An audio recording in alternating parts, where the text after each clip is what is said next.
Okay. Hold on. Hold on, not yet. Okay, I'm waiting for the signal. Not yet.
I'm waiting for you, John. Okay, I'll introduce you, okay, Ahmed, in just a second. Hold on. Okay, 10, 9, 8, 7, 6, 5, 4. Good morning from Miami. This is Dr. John Bennett. This is part 2 of day 1 of the fourth conference of the YEMEN Neurosurgery. I'd like to introduce for part 2 Ahmed Al-Jaradi. Okay, it's all yours, Ahmed. Hello, everyone. We would like to welcome everyone to the third session, the first day of the fourth YEMEN Neurosurgical Conference. Now we will have a lecture about evaluation of electrophysiological and peripheral nerve injury. Will be introduced by Dr. Wissam. Dr. Wissam, can you start, please? معكم ان شاء الله حول امكانيات الالكتروفيسيولوجي في تقييم ومعالجه اصابات الحوادث what change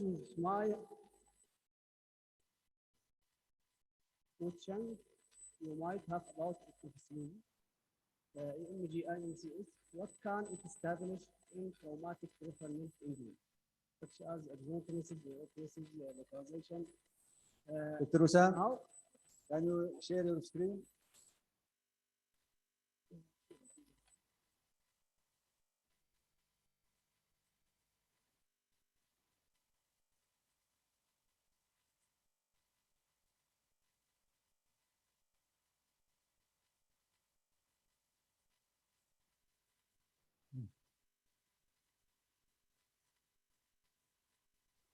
Okay, you have to make it a little bigger.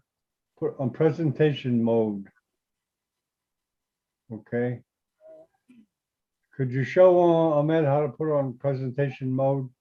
In traumatic peripheral nerve injury, what's the timing for ordering an EMG study? When to explore based on EMG and NCS findings? How to get the information you need for surgical decision making? We use EMG and NCS in surgical planning. What's the timing of evaluation, post-surgical management?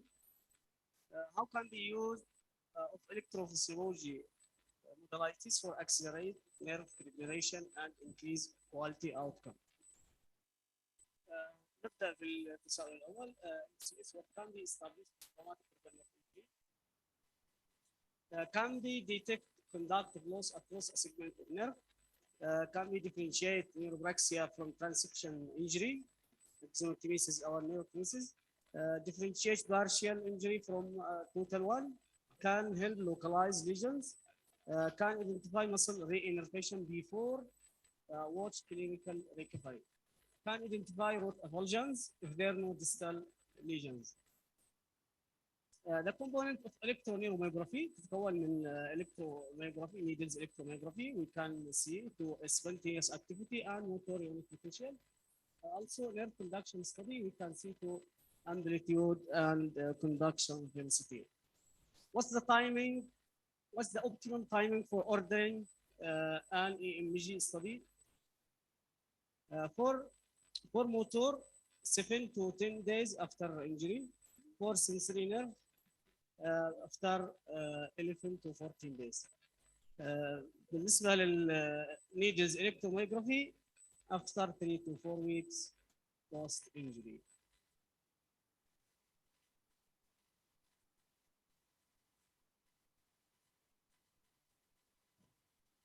Okay. It's good. It's good. Type of injuries. How can we detect type of injury by EMG and needle and NCS? In axonal or demyelinating injury. Future of demyelinating injury, we can see vocal swelling, prolonged distal latency, conduction block, and temporal dispersion, also small proximal CMAP. However, distal CMAP we can see normal. In EMG, in neuropraxic, EMG showed decreased recruitment only, no positive sharp wave and no fibrillation because no denervation in praxia. Future of axonotenesis, we can see small amplitude are absent in proximal and distal to injury. By needle EMG should be evident spontaneous activity, fibrillation, and positive sharp wave. In mixed lesions, we can see the mixture of axonal loss and conduction block signs. Localization, how can we estimate localization by EMG and NCS? By two methods, by NCS, via localization slowing and neuropraxia.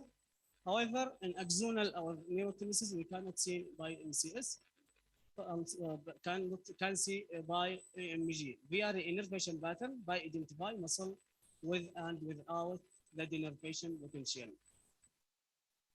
Sensory conduction study, we can provide important information about proximal lesion. If small or absent sensory nerve action potential indicated axonal loss distal to the dorsal root ganglion. If normal sensory nerve action potential with complete denervation and distal usually indicate root avulsion and this bad prognosis. We can test upper trunk from median and radial nerve to thumb. Also, the sensitivity in this nerve can 90%. For middle trunk, from median nerve to middle fingers. For lower trunk, from ulnar to small finger. How can we assessment severity by electrodiagnostic? Classification system nerve injury by Seddon and Sunderland. Class 1, first 1 degree, neuropraxia, second axonotenesis, and third.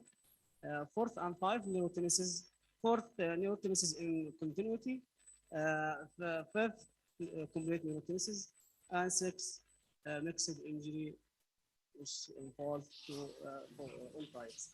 Severity of injury by NCS, we see to severe decrease amplitude and proximal and distal and severe axonal loss, and decrease in proximal and distal and partial axonal loss. Side to side, CMAP can be compared to estimate the degree of axonal loss. Example for the comparison, if a 2 millivolt response is obtained with proximal and distal stimulation, and 10 millivolt response obtained with distal stimulation in contralateral side, the clinician can deduce that probably about 80% of axonal loss and the remaining of axonal 20% only. This analysis is most useful only in the acute phase before reinnervation by axonal supporting approach. Severity injury estimated by needle EMG can be describing and can be can be two methods for test by EMG. By describing the amount of spontaneous potential has value and determine the severity of the lesion. More potential mean more denervation and her severity. Second, upon number of muscle affected, if the needle EMG abnormalities are found only in the more distal muscles innervated by the affected nerve, categorized as mild injury. If the needle electromyography abnormalities are found in the more proximal and more distal muscles innervated by the affected injury, this is injury might be categorized as severe. مع الأخذ بعين الاعتبار المدة الزمنية للإصابة. How can we differentiate between axonotmesis and neotmesis by EMG? Can be differentiated only by advanced technique like single fiber EMG studies, which have demonstrated evidence of re-innervation as early as 3 weeks after injury. The finding include presence of small polyphasic, more than 4 turns, and unstable knobs is due to sprouting of new axons that are thin and unmyelinated with immature neuromuscular junction like this. This means re-innervation and indicated incomplete injury. If disappearance of motor unit action potential instability and increased jitter refers to total denervation, those indication for surgical exploration. Also, we can use ultrasound to differentiate between complete injury or partial injury. The high resolution ultrasound will be valued as a complementary adjunct to EMG and NCS study to detect nerve continuity or vascular rupture. The high high resolution ultrasound can be provide important details about nerves such as size, cross-sectional area, diameter, vascular structure, vascularity, and nerve continuity. EMG in surgical planning, when to explore this finding. The important point should be remembered, the EDX or electrodiagnostic is an extension of the clinical history and examination. If there is an unexpected abnormal electrodiagnosis finding that does not correlation to clinical examination should suggest a technical problem. Accurate NCS and EMG depend on intact equipment, EMG machine, electrodes, and simulator, and on correct performance of the study by the clinician. Technical problems can easily lead to absent or abnormal finding. A general rule in traumatic peripheral nerve injury. In open cases, no need to electrodiagnostic in early open injury, such as injuries with associated fracture or other injuries. In late case, look to enveloped activity. If present spontaneous activity like positive sharp wave and fibrillation, and within critical limit of delay, 5 minutes, please. and within critical limit of delay, that's need to nerve surgery. If absent, no need to surgery. In closed case, differentiate between conduction block versus nerve transection after 4 weeks. If no coniferous blocking after 3 months, that's mean grade 3 or more, those surgical might be indicated. Surgical intervention, detect with 1 month or 2, cause in muscles closest to the lesion before clinical recovery. Example for exploration, in neuropraxia with the total block, like ischemic, might be indicated if the amplitude more than 70%, that might be indicated to the conversion. In severe axonal loss injury, like gunshot injuries, if electrodiagnostic evident axonal loss and denervation in all muscle distal to injury, exploration might be indicated. Usually in this type injury, the perennial scar and adhesion would be responsible for blocking of impulse, might be due to concomitant intraneural hemorrhage, fibrosis, neuroma. In this situation, intraoperative nerve action potential is helpful, confirming the lesion and identify the nerve can be treated with only neurolysis or surgical. If the nerve action potential can record across the lesion, then external neurolysis is performed. If no nerve action potential can be recorded, end-to-end repair or graft might be preferable this procedure. Limitation of electrodiagnostic, it cannot differentiate neurotonicity from axionotonicity in one exam. It cannot predict recovery. Nerve regeneration cannot be established unless the muscle is re-innervated. In another hand, we can use electrophysiology for improvement outcome in traumatic peripheral nerve injury. Some problems associated with traumatic peripheral nerve injury, such as deformity, war or delay regeneration, pain, pressure ulcer, neuroma.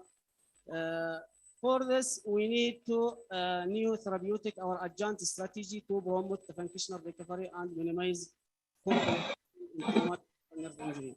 Many research found evidence effect of electrophysiology modalities in enhance and accelerate regeneration nerve, decrease pain, and avoid or delay muscle atrophy due to long-time denervation. By use electrotherapy such as electrostimulation. هنا بعض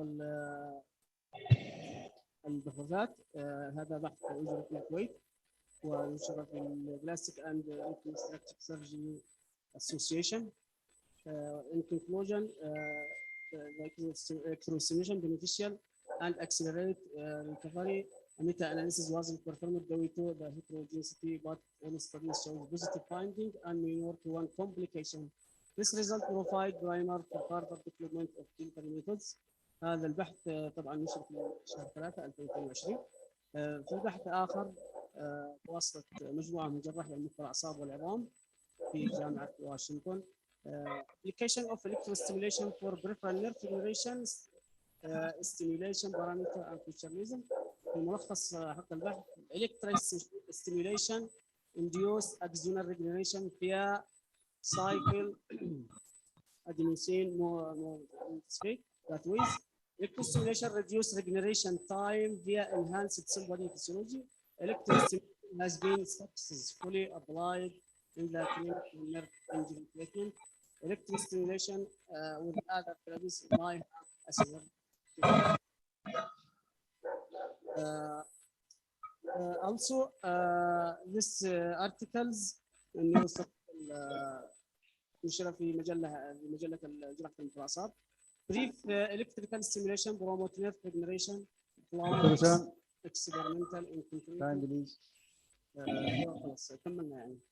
In conclusion, the application of brief electrostimulation for nerve injury promote faster recovery. هذا البحث طبعا أجري على الحيوانات وأثبت نتائج فعالة في تحسين الأعصاب الطرفية. شكرا. شكرا جزيلا دكتور وسام. Thank you for the lecture. Thank you very much, Dr. Wissam. I have one question, please. What about the nerve locator? What's the role in the nerve injury operation? You have any idea or no? Nerve locator. Nerve operator, epinerium to epinerium might be not suggested because bad result. Perineum to perineum fascicles. Nerve locator. Nerve locator. Localization. Yes. That's the using localization based on time of injury. No. Intraoperative. Intraoperative. Yes. Intraoperative by nerve action potential. We can use G electrodes and electrostimulation at site of injury. Site of injury will be identified before surgical by electromyography and conduction study. Electromyography intraoperatives might be indicated for determining type of surgical. He needs to surgical end-to-end or neurolysis only. Now we have Dr. Adel Kuraydi. We have a presentation about minimum invasive surgery. Dr. Adel, you can start, please.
Yeah, share the screen, please.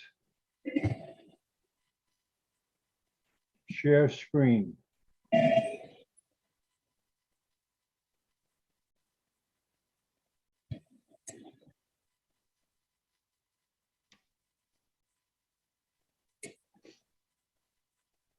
There you go. Okay, perfect.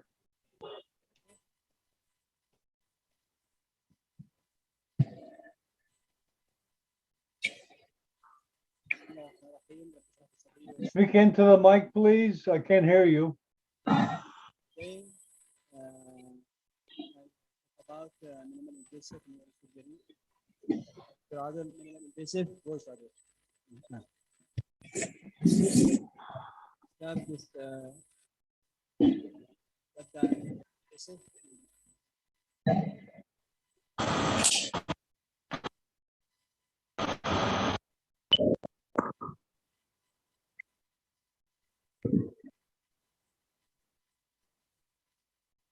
Yeah, the sound is very low. You need to get close to the mic, please, with your mouth. Will minimizing damage to normal tissue using advanced medical methods and modern technology. Minimal invasive divided to surgical procedures and pain procedures. Minimal pain management, minimal invasive pain management, and surgical procedures to complete the job of the minimal invasive. Surgical procedures as pure microscopic, pure endoscopic, or endoscopic assistance. Pain procedures as nerve ablation, alcohol injection, radio frequency, balloon compression, nerve block, cord stimulation, morphine, pump implantation. What's the keyhole endoscopic brain surgery? Keyhole surgery, it is similar to before indoor. You know, before indoor, as you seen from the small opening in the door to a big hole or to a big view as this fissure. This is the keyhole surgery.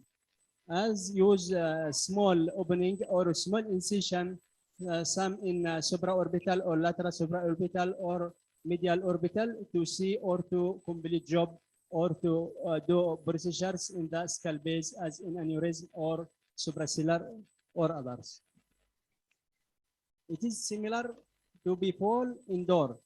Panoramic view of target brain through small and correct positioning of the craniotomy. Endoscopic provides additional viewing angle where microscope eye cannot reach. When using microscopic to show some angle, cannot show some angles, but endoscopic there is 0 angle, 30 angles, 20 angle, هكذا.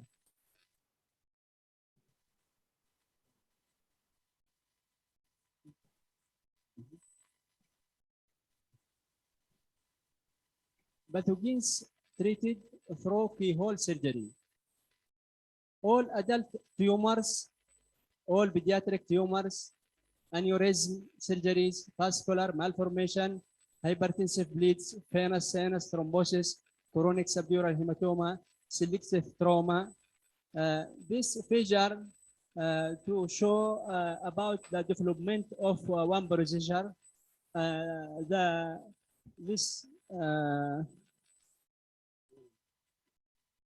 This line for the traditional or pterional craniotomy, traditional pterional craniotomy, macro craniotomy. Then developed to mini pterional, then developed to micro pterional. From this opening, keyhole, this opening or this keyhole, small keyhole, can you reach to the jaw in the surgery or to the aim of surgery? Complete removal with tumors or other lesions from this small opening in the skull. Endoscopic brain surgery viewing with an endoscopic instead of microscope and performed through natural body opening or with correct placement of craniotomies. Also used as an adjuvant tool in keyhole surgeries. Normal opening as transnasal, other opening as keyhole from supraorbital or terional or retrosigmoid or others. Pathogens treated through endoscopic surgery. Deep-seated adult tumors, pituitary tumors, also pediatric, hydrocephalus, aneurysm, ventricular tumors, hypertensive, bleeding, chronic subdural hematoma, selective trauma cases. Benefits of keyhole and endoscopic surgery. Least invasive, less expensive by reducing hospital stay and medication, minimal blood loss, reduce infection, maximum preservation of natural structures, better cosmosis, minimal scar with no need of complete hair removal, faster recovery with quick return to activity. These some cases treated by keyhole, this intraparenchymal hemorrhage, treated by keyhole surgery, small opening in the skull, according to the site and according to the direction of the bleeding. This figure the traditional opening or traditional craniotomy, this question mark incision and big craniotomy, but in minimal invasive now developed to small opening in the skull, small opening in the skull, borehole, small borehole or small craniotomy to complete evacuation.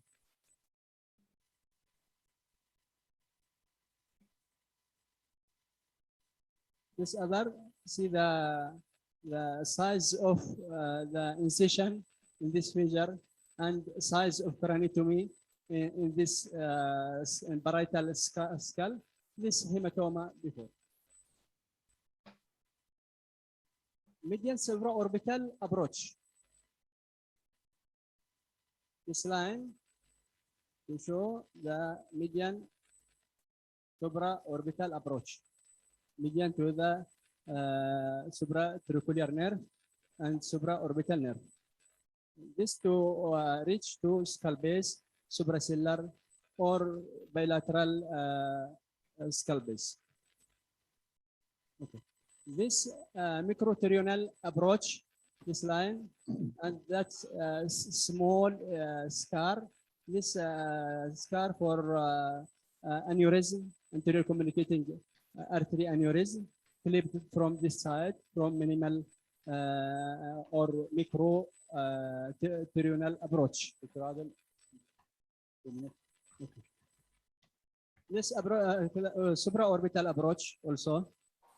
What's minimal invasive spine surgery? In spine surgery, minimal invasive surgery, tubular spine surgery, endoscopic spine surgery, percutaneous spine surgery also. For discectomy, fixation, tumors, and some traumas, selective of traumas. Tubular spine surgery, dubbed as keyhole of spine surgery. Tubular retractors are inserted by muscle splitting.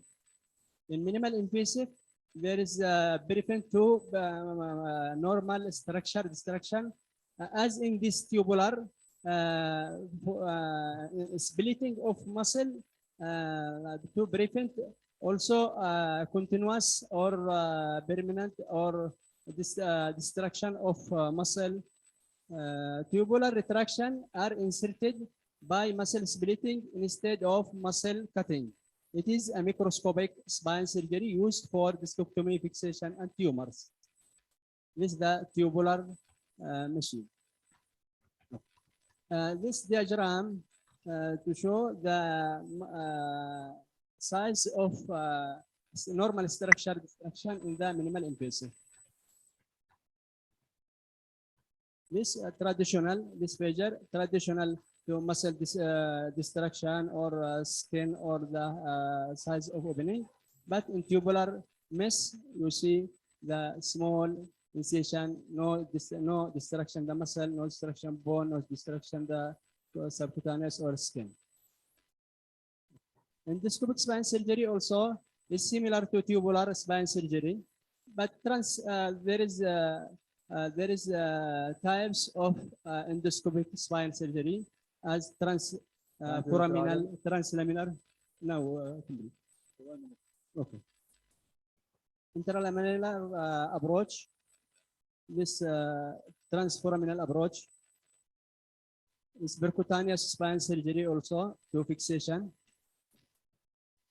See this tubular retractor in spinal fixation. This the additional opening, tubular or endoscopic fixation, no destruction, no more destruction. This is the scar post traditional. This scar post traditional, but post minimal invasive there is less scar or no scar. Benefits of minimal invasive spine surgery: also day care procedures, less invasive, immediate pain relief, minimal or no scar formation, no blood loss, maximum preservation of spine stability structures, faster recovery, higher success rate, maintain spine mobility, maintain body posture. Thank you very much for all. Thank you very much, Dr. Adel. Due to the limited time, Dr. Adel will be answering any questions in the chat. Now we will have Professor Achirian from India, who is my mentor. How are you? You are muted, Dr. Ait. Unmute.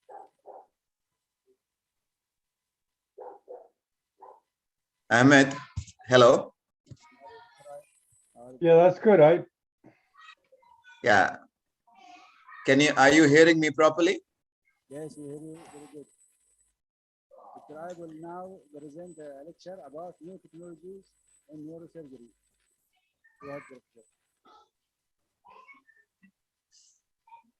Hello, Ahmed, and all the rest of my friends.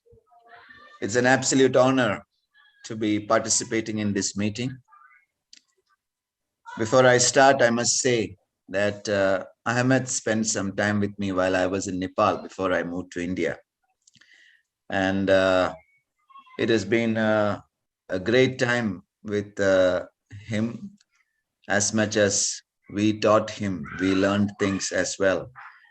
And today I am so happy to see that he's organizing this meeting with all my good friends. I can see Vlad, Gusmao, many of my friends out here. Now, you know me mostly talking on cystonostomy, so I'm going to probably pass that part because you must have heard me at least 100 times talking on cystonostomies. The other things you heard me talking is on skull base and vascular. I guess I am going to talk to you something more than that today. See, for the young generation, you must understand that our neurosurgical tools are still in the 50s or 60s. The Kerrison punches that we use, the suctions, the bipolars, most of the tools that we use are still 50 years behind. There's so much technology around us. If you look at, you look at defense, look at gaming, look at phones. You got phones which has 100 magnification. I got the Samsung S20 Ultra, which has got 100 magnification. It's just a phone. What do we have in neurosurgery? And why is that happening?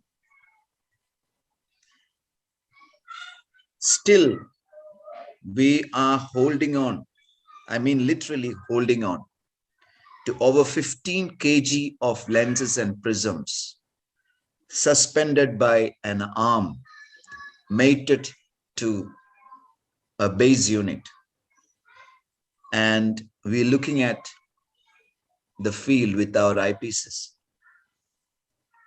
We still are navigating in coronal, sagittal, and axial planes where virtual overlay and mixed reality is all over, even in games. We have lasers available, but yet we bite the tumors with our Kerrison punches or our pituitary rongers and pull them as if we were doing it 50 years back. So one thing I wanted to tell you is we need to break that chain. We need to break that way which we are trained to do neurosurgery. We are not changing from our comfort zones. So we decided that we'll do some things about it. We started off with visualization.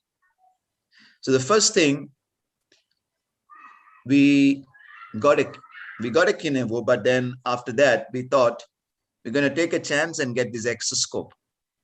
And plus, we should stop treating the Exoscope like a microscope, because the Exoscope, we figured out the possibilities are much, much higher. So we're going to show you some of the videos of the Exoscope.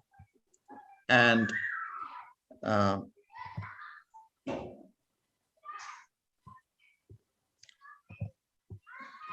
I need to share this. I'm sharing the screen, right?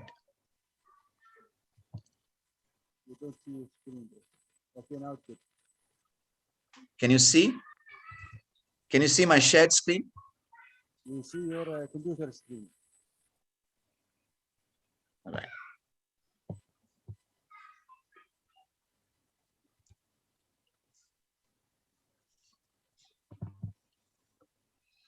Right. So this is what we got.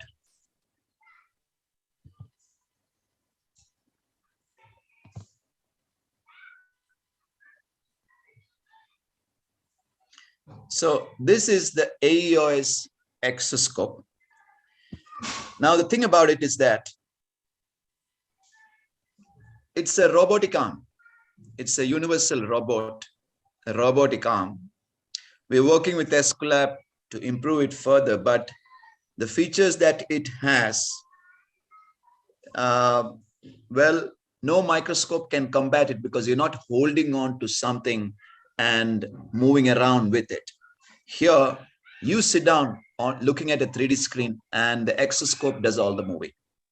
So we've got a few companies producing Exoscopes. I believe they are the future, because we are not looking at just prisms and lenses. We're looking at a digital camera which can get you a digital zoom of over 100 and does the moving, while you can just sit and look at a screen. The next thing that we are working for is to have a glass like a Microsoft HoloLens. We've already acquired it. We got the XC3 Wargo glasses where you can project this 4K screen right into your eyes so that you're not even looking at a screen. So we're working with a few companies for that. Let me show you a few photographs and a few videos of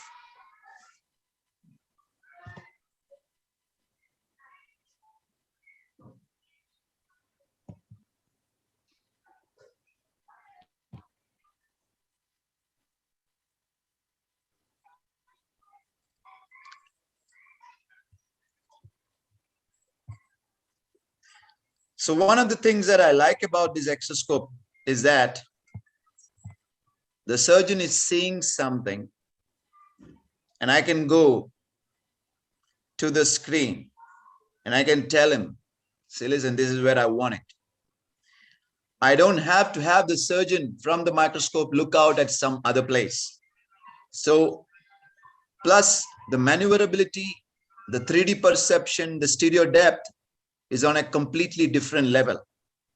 So what I believe is that more refined robotics, more better, lower footprint robots like the Franca or other arms. Now, this is a universal robot.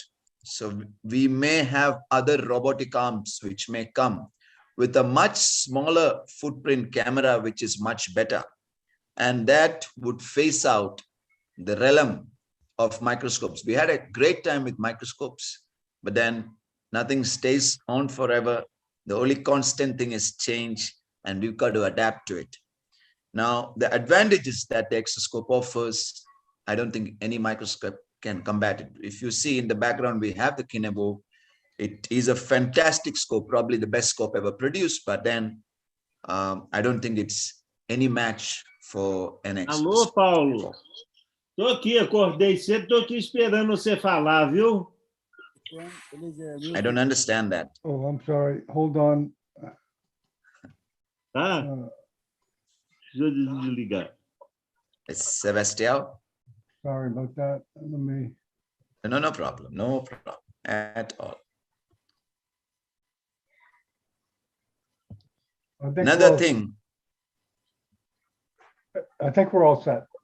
We are all set. I think so, yeah. Another thing I wanted to show you is the endoscope that we are using right now. There's so many more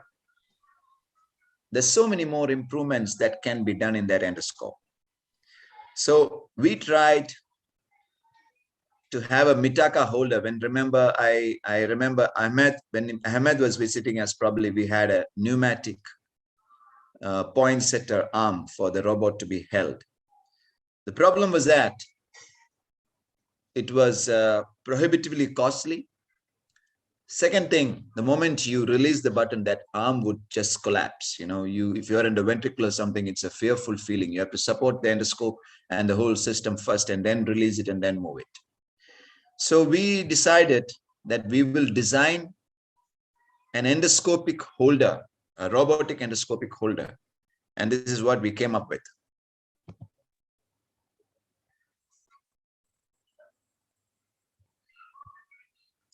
This is a Franca Amica robot with an adapter for the neuropilot. So this can hold the robot. It has such a good touch sensitivity that if it touches any obstructions or obstacles, it'll stop on its own. You can teach it to come back to the position where it was in the same path. And these are torquing motors. So the moment you release the brakes, it's got anti-gravity function. So it's just floating with its payload. It's not falling down like the Mitaka arm. And you will not believe the cost is almost 1/5 as that of a poinsettia, probably because we designed it and it's not a commercial product. So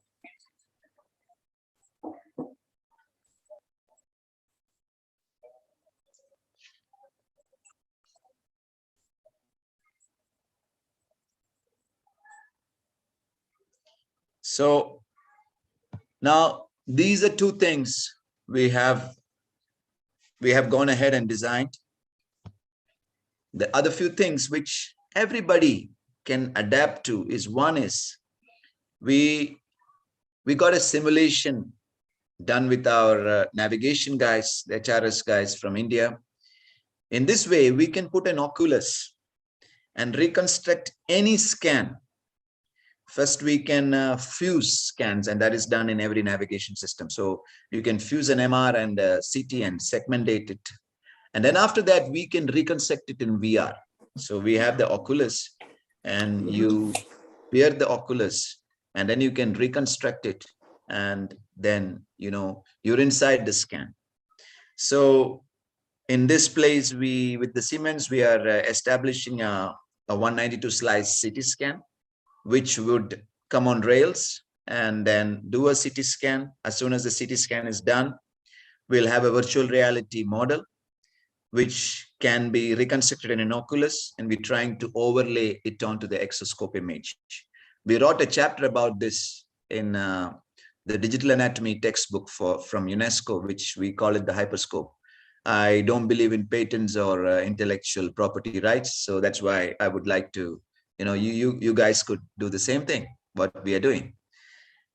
Now, one more thing that we are working on is, the CUSA. So we decided that most low-cost, most third world countries may not have a CUSA. So we decided to make a low-cost CUSA. The principle of CUSA is, of course, a piezoelectric crystal. So the cheapest thing with a piezoelectric crystal is an electric toothbrush. So we got our medical students to do a project. We 3D printed a tip and then put it onto a $100 electric toothbrush. And we are working on it in the lab, and the results are amazing. So if we succeed, we could have a $100 CUSA. So these are the things that we are working on. And what we want is all of you to think beyond the box, to understand that the instruments that you guys are using right now is many years old. So we're already started using the Coblator, debrider. These are amazing tools for tumor fragmentation. Coblator, I can tell you how much of a vascular the tumor is. With the Coblator, we designed a needle Coblator tip, and it is just amazing. The vascularity, how much ever the vascularity is, the way it removes tumor without bleeding is out of the world. I mean, it's way better. We haven't tried the laser on. That is what we are trying to do. We are trying to get the laser, the whole holmium laser also on. Very soon we'll have it. Unfortunately, because of all these regulations in many countries, neurosurgical research is just on to just papers and p-values. This is not the research that you should be looking at. What you should be looking at is to improve neurosurgical techniques. Of course, anatomy is very important. After anatomy, these neurosurgical techniques and the technology you see anywhere can be applied to neurosurgery. So I want all of you to think in the same way. And, we should have a generation where slowly the changes starts happening. And in 10 years, you should recognize the present day neurosurgery as primitive. So in 10 years, it's not going to happen overnight, of course, but in 10 years, we should not be doing neurosurgery the same way we are doing right now. This is my dream and my vision. And thank you very much for the opportunity.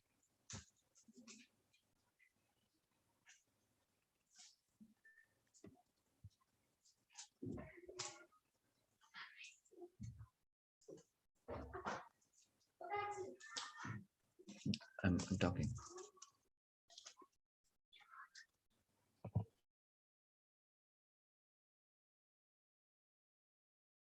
I would be happy to take any questions because I guess my session is more interactive. So if there are any questions or anything, I'll be more than happy to take it.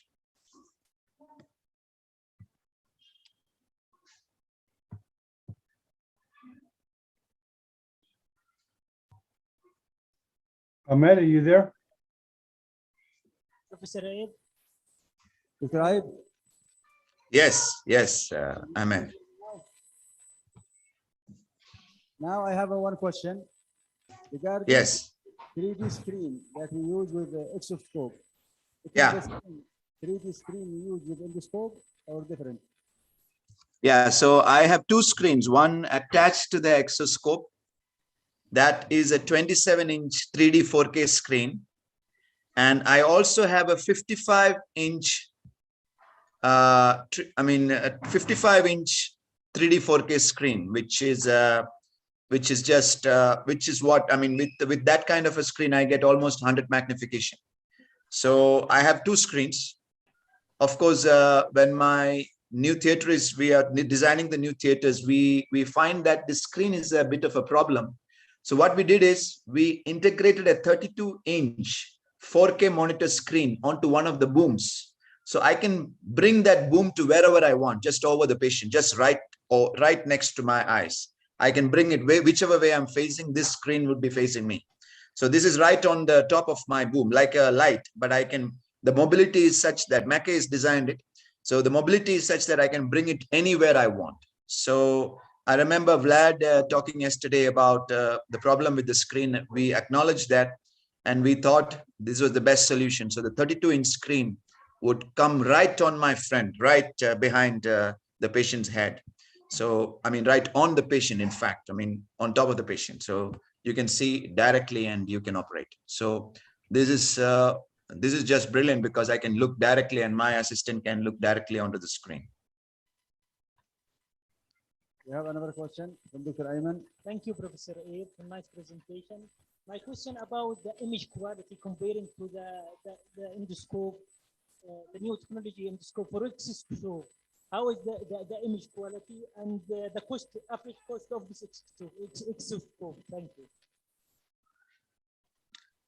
I couldn't quite hear your question. Maybe the volume was a bit low. Could you just repeat the question?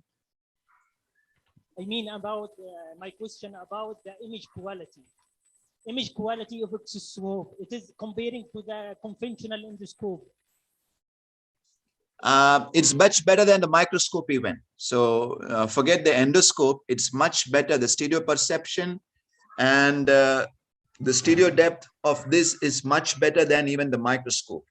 So this is what I feel. So we've using the Keyhole. We were using the Pentiro before. We are now using the Keyhole, and I feel that the image quality is at par or better than the microscope. So we have a 3D exoscope also. I mean, a 3D endoscope also, which is actually a 10mm scope, which can only be used to assist.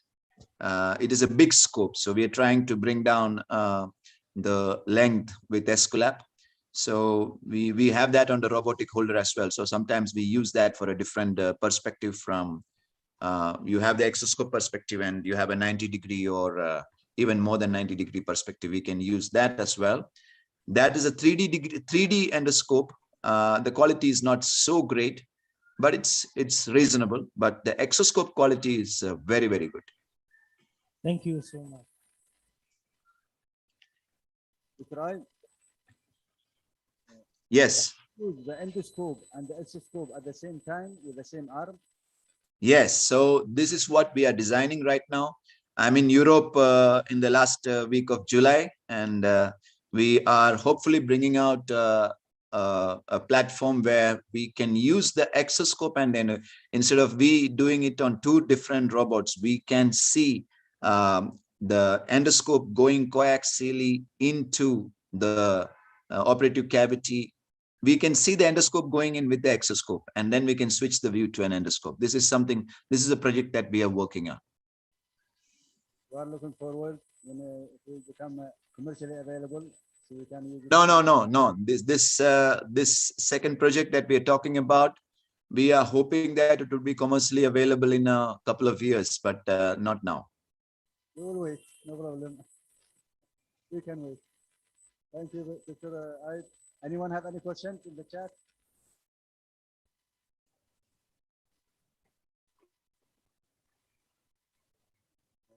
There is no any more questions. Thank you, Professor Aid. We enjoy your lecture as always, and it's good change from systemically to new changes. Thank you, Professor. We are honored. You're welcome. Thank you, Ahmed. Now we will have Professor Vladimir Benes. Vladimir Benes, yes. Mr. Vladimir, are you with us? Oh, I will share the screen. You can start. Sir. Hello, everyone. Do you see my screen properly? You see the slides, multiple slides, not one slide, Not in presentation mode. not in presentation mode, no. Let's try again. Computer. Share.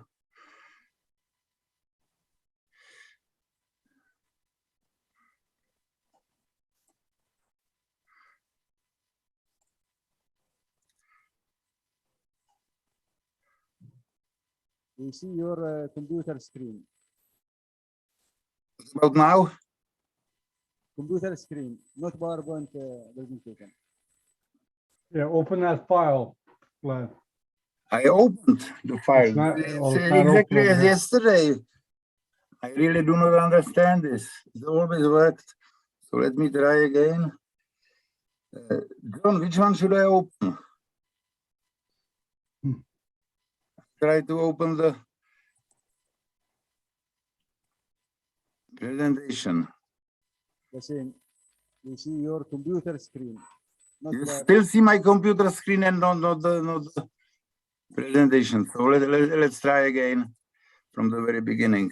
I'm sorry for that. I do not know what the don't worry, problem is. take your time.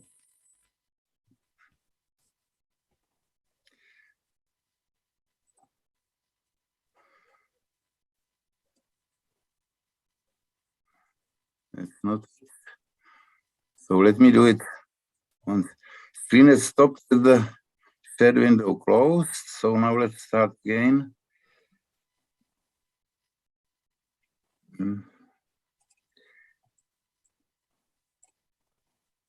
No way. Let me open the Oh, no. presentation.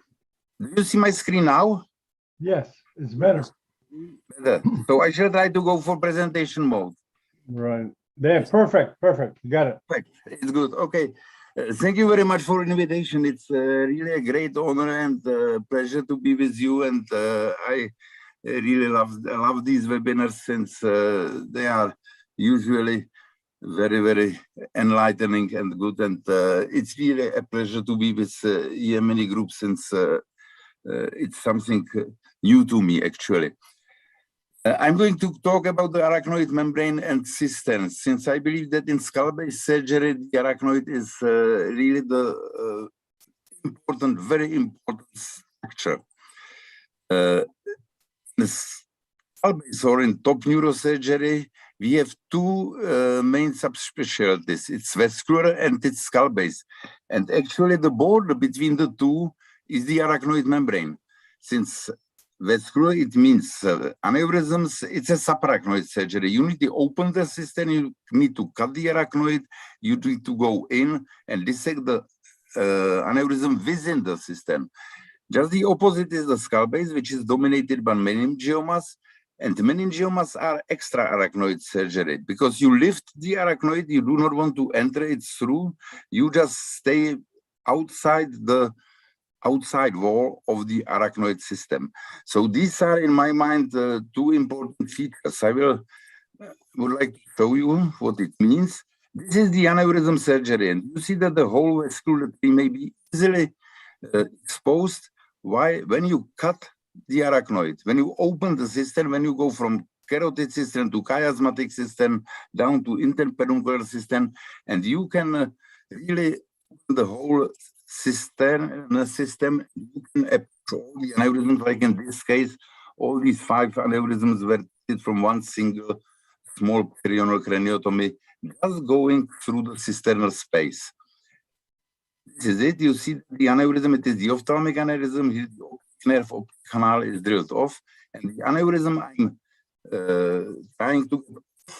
The aneurysm sac is the wall between the chiasmatic and carotid cistern, and as long as this will be preserved, I'm able to preserve the vasculature of the optic nerve, and actually the surgery is performed within the carotid cistern only. So these are the aneurysms. This is the final image, and you see that the arachnoid on the optic nerve is preserved, as well as the vasculature, and again the vision in this patient. These are the tuberculum cell meningiomas, and just the opposite. You see that Here the cistern is backwards and the tumor is exposed. As long as the meningioma is smooth and shiny, you are not in the proper plane. The surface of meningioma is grainy, it's really rough, and it's not shining. As long as it's shiny, there is the arachnoid which you do not want to cross. Again, the wall of chiasmatic cistern which is pushed up and only the meningioma on only the tumor is exposed. Let me demonstrate this on these two meningiomas. Both identical size, both of them are in the olfactory region. In this one, the anterior cerebral arteries are pushed to the opposite side, and the edema is localized to one hemisphere only, one front lobe. The opposite is true for this one, where the anterior cerebral arteries are in the midline, and the edema is bilateral. What does it mean? It means that in the left-hand case, the left front lobe, as well as the olfactory cistern, are preserved and are covered by the layers of arachnoid, and you may preserve them. This is not true in the other case, where there is only one single sheet of arachnoid left, which easily may be transgressed, and then, in this case, you should be able to preserve the smell. In this case, it will be rather difficult. Let's see what this looks like in surgery. This is a small one, but it will demonstrate nicely. This is at the end of resection. The tumor origin is in the midline, typically, and this is the left olfactory nerve, which is preserved along with the arachnoid of the olfactory system. Just the smell will be preserved, and you will be doing a good job. This is the similar case. We are in the region of cell, and you see the arachnoid as it's pushed backwards and pushed outside from the tumor. And this is the typical surface of meningioma, rough violet, non-shining. And the arachnoid is only here. And as you end, how the chiasmatic system will be preserved, as well as the structure which are within the chiasmatic system. So this is the gist actually of my lecture. We have published an article on olfactory groove meningiomas, and actually in patients who had some surgical smell, we were able to preserve the function in 70% of cases using the lateral approach and using respect to the arachnoid. There is not much being published about the anatomy of the arachnoid system. This is the Rott's picture, which you all know from the Bible. These are the images there, and what is probably not true here, the layers or distance between the system are drawn, and they are drawn as a real sheet, which this inner system is not. This is the work by Kuruc. It's already a little better that you see that the wall or cisternal arachnoid planes have many holes, which is logical since the CSF must flow somewhere. We were in tours where we started our anatomical studies. We have published a specific technique how to soften the skull, and we were then coming from below. Note that all my anatomical images are from below, not from above. And you see here that here are the outer layers of the cistern. This is the carotid cistern. Here is the pituitary stalk, both carotid. Here the carotid cistern is opened. And the only sheet which is firm is the Lilienquist membrane. That's a very good border of any tumor at the skull base. But here, looking from downwards up, we are starting with anterior spinal cistern, prepontine cistern, interpeduncular cistern. And you see that there are virtually no walls between the three. They are described in the literature, they may be seen sometimes, but those are only strands of arachnoid. Those are not really walls. Only the outer wall is firm. This is the region of tentorium with third nerve. And here we go from ambient cisterns through crural cisterns up to carotid cistern.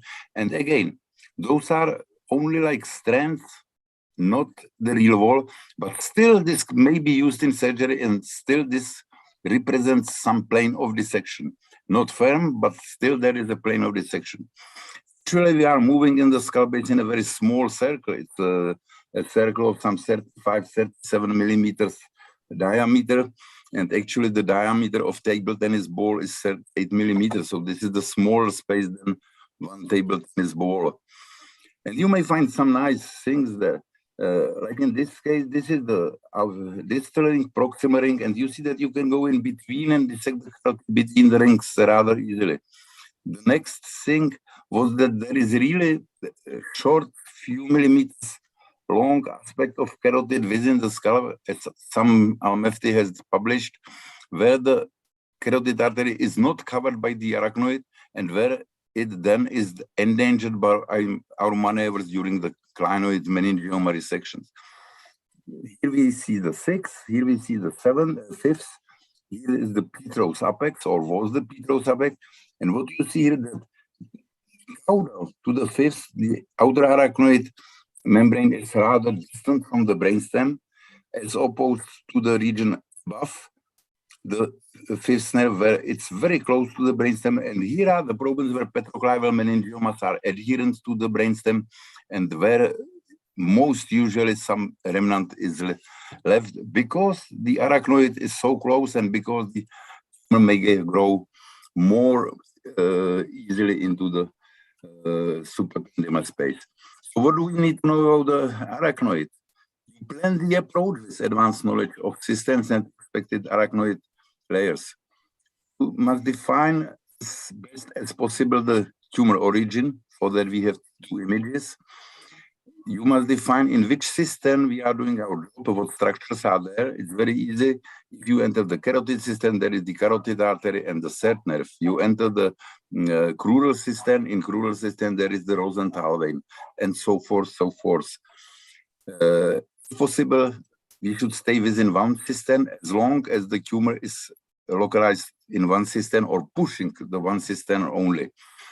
This is the single versus multiple system concept. I shall show you a few examples of both. And it's then what I would like to call the system-oriented meningioma surgery. So here we have the tentorial edge meningioma, a small one pushing the mesencephalon, which is not really a big deal. And this is the region we are going to do our surgery. Tentorial edge, ambient system, crural system. Ambient system means fourth nerve, crural system means Rosenthal vein, and this is the image after surgery. The system is clean, the outer layer of arachnoid is left intact, and here we have the Rosenthal vein still covered by the arachnoid, and here we have the fourth nerve, which is still protected by the arachnoid layer. The same thing in tuberculum region at the end of resection, both optic nerves still covered by the arachnoid, and here the cavity after the tumor is, let's say, demarcated by the outer wall of the chiasmatic system. Clinoid meningioma, the same thing at the end of surgery. Here is the carotid, here is the carotid system arachnoid, and here is the chiasmatic system arachnoid. Obviously, the clinoid was dissected first. Another clinoidal meningioma, a little more complex one, and you see that the chiasmatic system has never been opened, and all the job was done within the carotid system, and then the wall of the resection cavity is actually mostly Lilienquist membrane. This is after when the systems were clean. This is already a multisystemic tumor. It's not only the carotid system, but lamina terminalis system. See what it looks like. Here we are in the lamina terminalis region above the A1. Here is the midline, and you see that the lobule of the tumor, in this case, even with the arachnoid, is dissected free from the lamina terminalis, which goes just below. This is after surgery. Coming to the posterior fossa, there is one system which tends to be forgotten. It's velum interpositum, which is at the in the third ventricle. And as you go for petroclival meningioma, you are traversing cerebropontine, ambient, crural, up to interpeduncular system. And if you go for true pineal region, then it's system-wise easy because it's ambient system, quadrigeminal system, and velum interpositum, nothing more. So let's see this tumor in CP angle.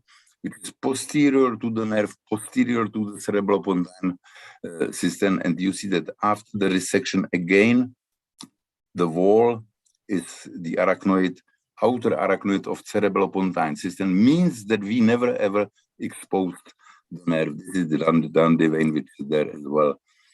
Petrous apex tumor, again after the surgery, no cistern and pontine cistern and cerebropontine cistern, then the vein. More medially located tumor, it already is impossible not to enter the cistern. So here the cerebropontine cistern is entered, and this is the seventh, eighth, still covered by its own arachnoid. Going deeper, there is the sixth nerve. So we are in the wall between the prepontine and cerebropontine system. This is the arachnoid which holds the sixth nerve.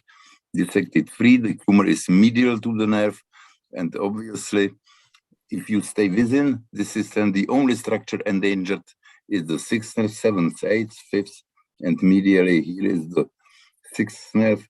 And you see that the system must be traversed. You cannot just lift the arachnoid here, but then with the knowledge of this systems, you can keep the sixth nerve well preserved with the remnants of the arachnoid in between them.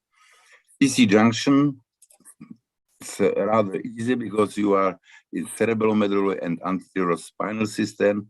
This wall is between the anterior spinal system. This is the 11th nerve, the brainstem, and here is upwards the medulla, not cerebral pontum, medulla, whatever. I can't say the word. Now this is a multisystemic tumor, petroclival meningioma or phenopetroclival, going from as far as optic nerves. 4 stages. First, the C-angle part of the tumor is dissected and resected, then the V-shaped incision in the tentorium. So the work is done in cerebropontine system. Then we go for temporal part, subtemporal part of the tumor, and then enter in the peduncular system. We resect the rest of the tumor, but of course, in between there is the ambient and the crural system. So starting with from posterior, it's 7th ICA, 5th nerve. Going more upwards, we expose the 6th, which I always look for very actively because the damage of the 6th nerves is terrible for the patient. Then the problem starts when we traverse into the ambient system. There is the 4th nerve, which is always in these tumors from supracerebral infratemporal approach, rather difficult to preserve.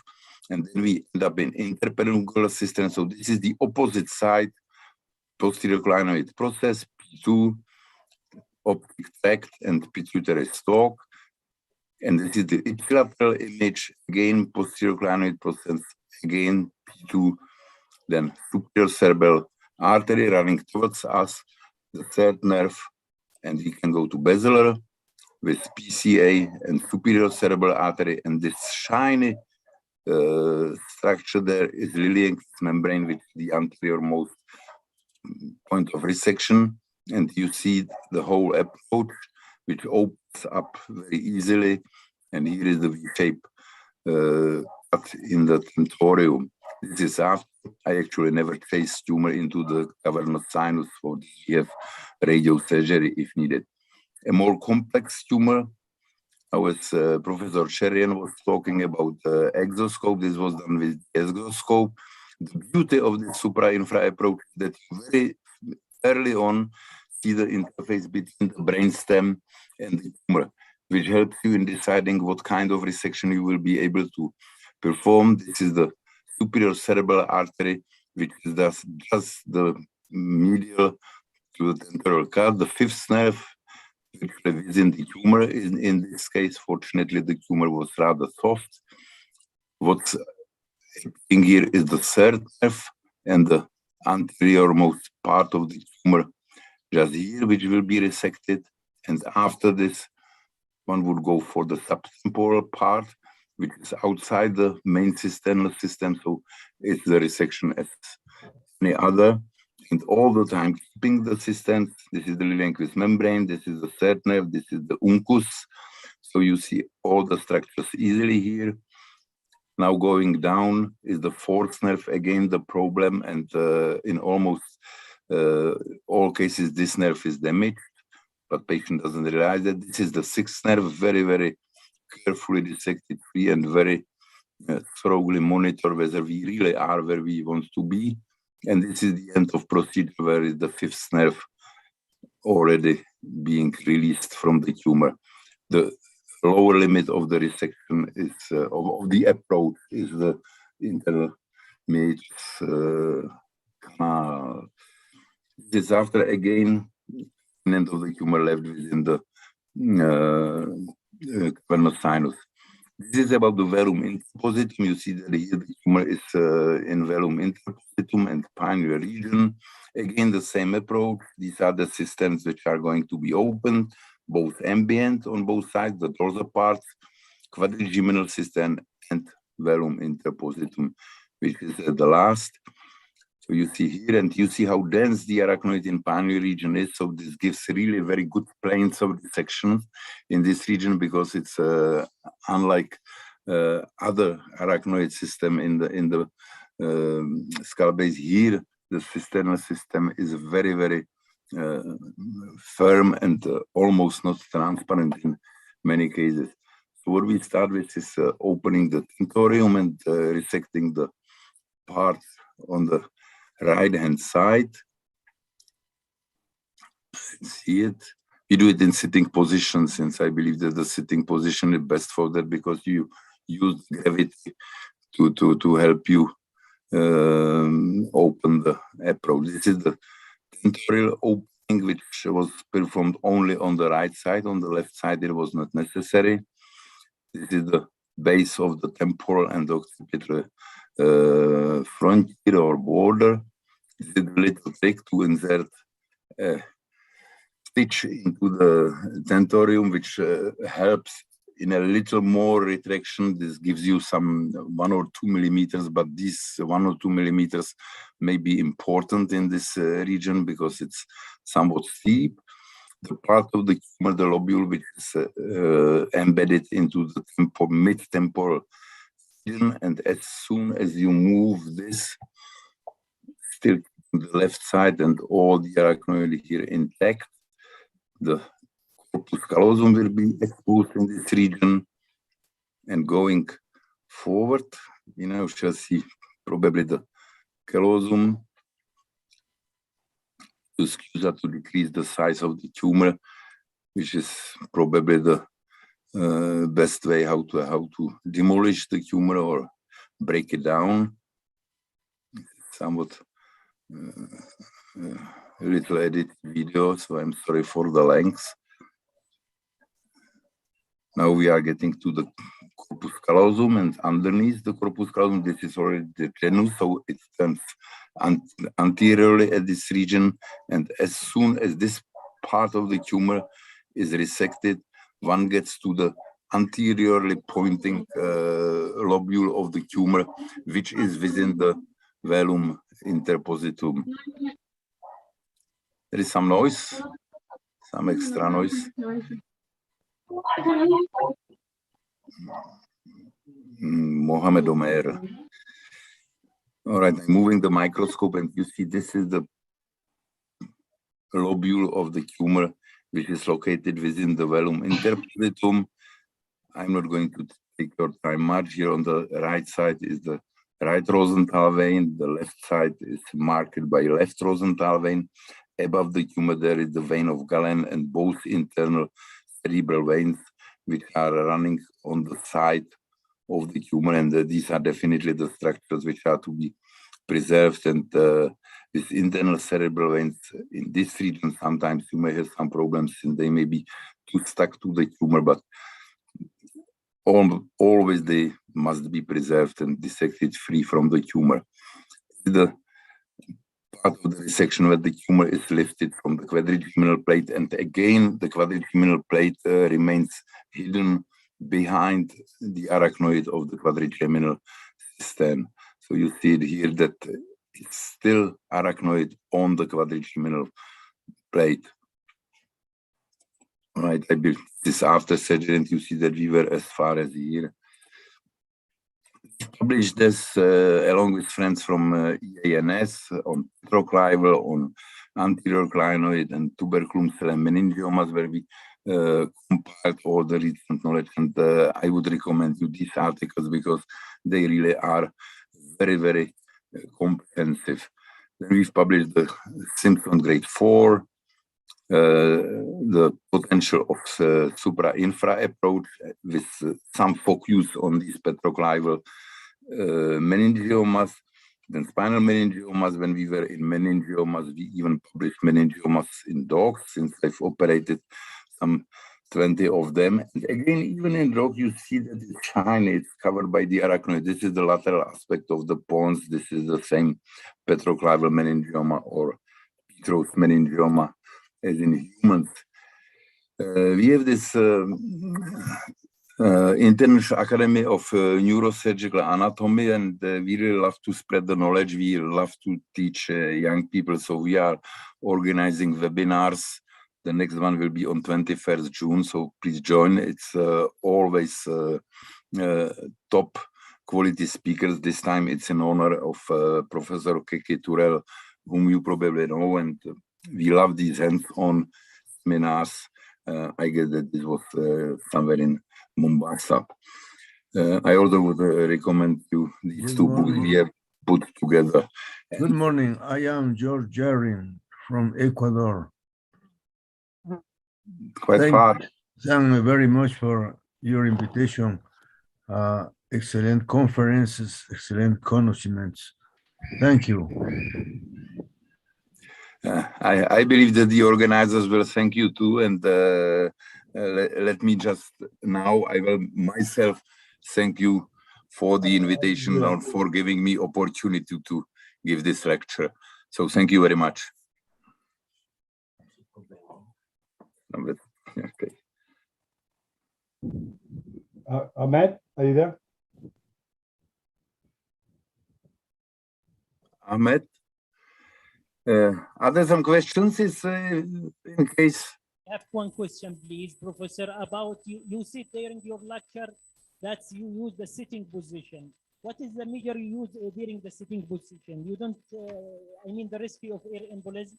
You use the precordial Tubular or end-tidal CO2? Thank you. Yeah, we love sitting positions, and our anesthesiologists are happy with that. We use the ultrasound, the heart monitor that you see on the screen, any single small bubble of the air, and we've had one problem only throughout nearly 200 cases of supra-infra. We use it for schwannomas as well. And that was when the resident cut the transverse sinus. There was a major embolization which we had problems to deal with, but that was the only problem we ever had. The advantage of the sitting position is that we always start for supra-infra, not for schwannomas, but for supra-infra approach, we start with lumbar drain and drain some 20 cc of CSF. This is enough for cerebellum to fall down some 10 millimeters, 10 millimeters from tentorium. So already while you open the dura, the approach is done. You see the tentorial edge immediately with this 20 cc's drained. So this is excellent. And those recommendations to drain CC from CSF from somewhere else, it's not reasonable because you open the dura along the transverse sinus. Otherwise, your cerebellum would fall out in sitting position. That's the danger. Very modest dural opening. So careful monitoring, lumbar drain, and we are happy with that.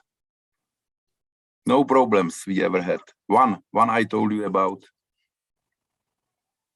Thanks for the question, because there are now debates on sitting position coming back again, or semi-sitting. I do not see much difference in the two. Do you have a question, Jalal? Yes, I have a question, if you don't mind. Thank you very much, Professor Vladimir. Great lecture as usual. I have just two brief questions. The first one is there any landmarks on the MRIs pre-operation to know that this arachnoid will be very difficult and stucky, like craniopharyngioma and other or like T2 or other times in MRI? And the second question is about the microvascular decompression of the trigeminal neuralgia. We noticed that the severity of the arachnoid adhesion to the vessels and the nerve make the symptoms very severe and make the better result post-surgery. What's your comments about the microvascular decompression? Thank you. You hit the nail on exactly on the head with both questions. Those are very important. No. I will start with the second one, if you will allow me, with the trigeminal neuralgia. I don't believe much in arachnoid membranes playing some role in that. But definitely, in cases where there is no clear evidence of vascular conflict, I have a feeling, that's my personal feeling, that there is much more arachnoid bands and strands, so I cut them. I do not know whether that helps or not, because along with this, you also move the vessels. But that's the feeling. And there is one more point for NVDs. I do it from supracerebral infratemporal approach as well. You get there very easily, very nicely. You can very nicely and easily insert the endoscope to get a look behind the corner. And I think that by this, you do not move the nerve along the longitudinal axis. You move the nerve from up down. You just push it down. So, and it's excellent teaching tool for supra-infra approach. Going to your first question, that's the paramount problem of this. We are not really sure whether the tumor will be soft or hard. We have some, the darker, the softer or harder, doesn't matter. You do not see the arachnoid membranes on MR. The sensitivity simply is not enough. But you may define the tumor origin. Those are the concentric lines within the tumor which really point to the origin. Even angio might help, but neither of us is doing angiography anymore. And then you must transpose this knowledge from your MRs about the tumor origin into the knowledge of anatomy of cisterns. That is the only way. I do not see any means how to see this or define this on the MRs. So this is truly your own knowledge of anatomy of cisterns, and that is why I'm trying to stress the importance of the anatomy of the cisterns that much. Did I answer your question? Yeah, yes. Thank you very much. Thank you. Thank you.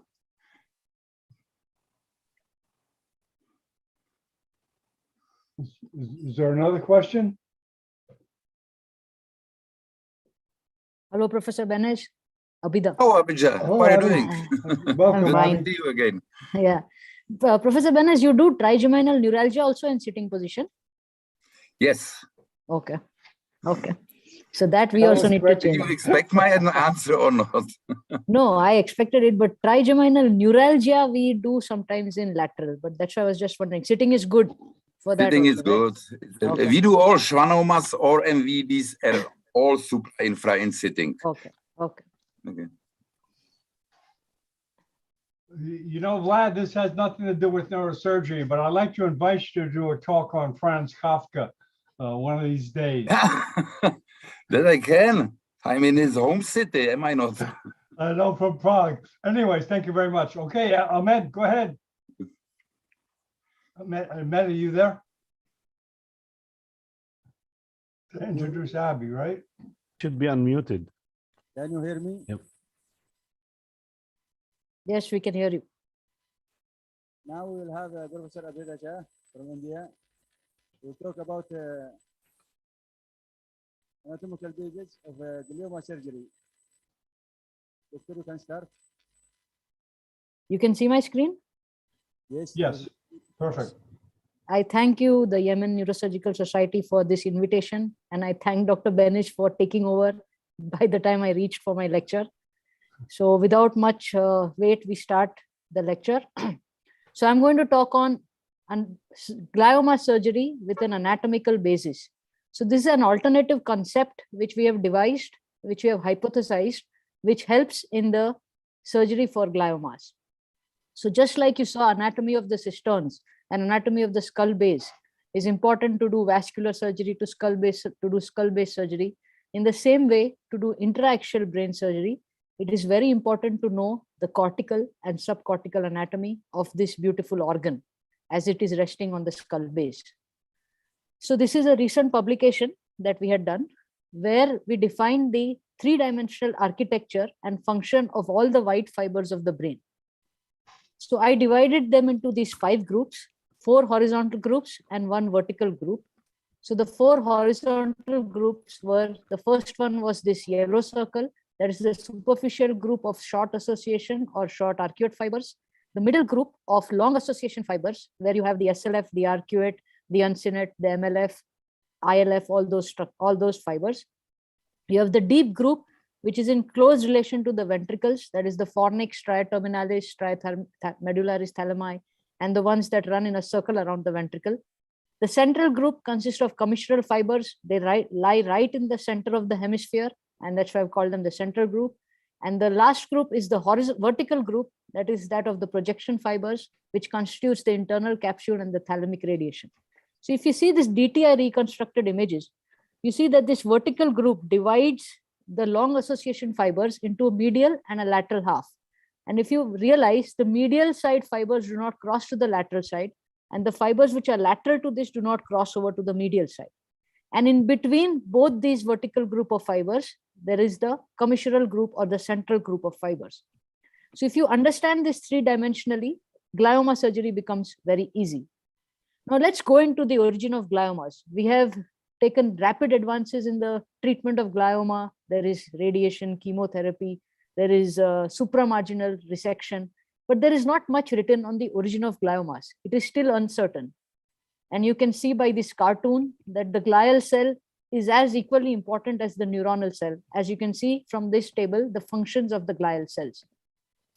So this is the Asser-Gill's theory that the glioma cells originated from the ventricular zone. And that's why when you do a resection, it follows the pattern of a vascular and goes into a wedge-shaped area and leads you towards the ventricle. However, if you see this paper by Dr. Berger recently, they have seen that neural stem cells, which are multipotent and self-renewing, have been isolated from the subventricular zone, the lining of the lateral ventricles, the dentate gyrus, the hippocampus, and the subcortical white matter. So this is an important fact that we have been neglecting in understanding the pathogenesis of gliomas. So what we think is that the glioma cells, the neural progenitor cells or the neural stem cells, which have migrated to the subcortical area, and then they under some kind of transformation and can give rise to a astrocytoma or oligodendroglioma. So the subcortical white matter, that is where the gliomas origin. And based on this, we hypothesize that gliomas arise from a named white matter tract. They displace the adjoining normal white matter tract, and they follow this white matter tract in their origin and in their predisposition that you will see in the MRI images. So based on this, we have divided gliomas into 2 types. One is the localized type. Now, this type of glioma arises from the short arcuate fibers. So you see the short association fibers that are part of the gyrus. So when they arise from these tumors, they remain within the confines of the gyrus, and only at a very later stage, when they break through, they will spread diffusely. In the earlier stage, they will be localized like this. Diffuse group of gliomas are those that arise from the long association fibers, the white matter of the long association fibers or the commissural fibers. So if you see this is the cingulum, and you see gliomas, they originate, they follow the cingulum, the path of the cingulum, and these are some tumor cells that go along the parietal connection of the cingulum towards the cortex. I will show you MRI images which depict this kind of gliomas. And you have gliomas which arise from the commissural fibers, typically the corpus callosum, and most of these gliomas tend to grow bilaterally and follow the route of the commissural fibers. And if you will observe closely when you are doing surgery, you will see that they will not cross this vertical group of projection fibers. They remain confined in the dorsal callosal ventral radiations. When they are below, when they go towards the ventral side. Some of them may cross, but otherwise predominantly they remain in the midline.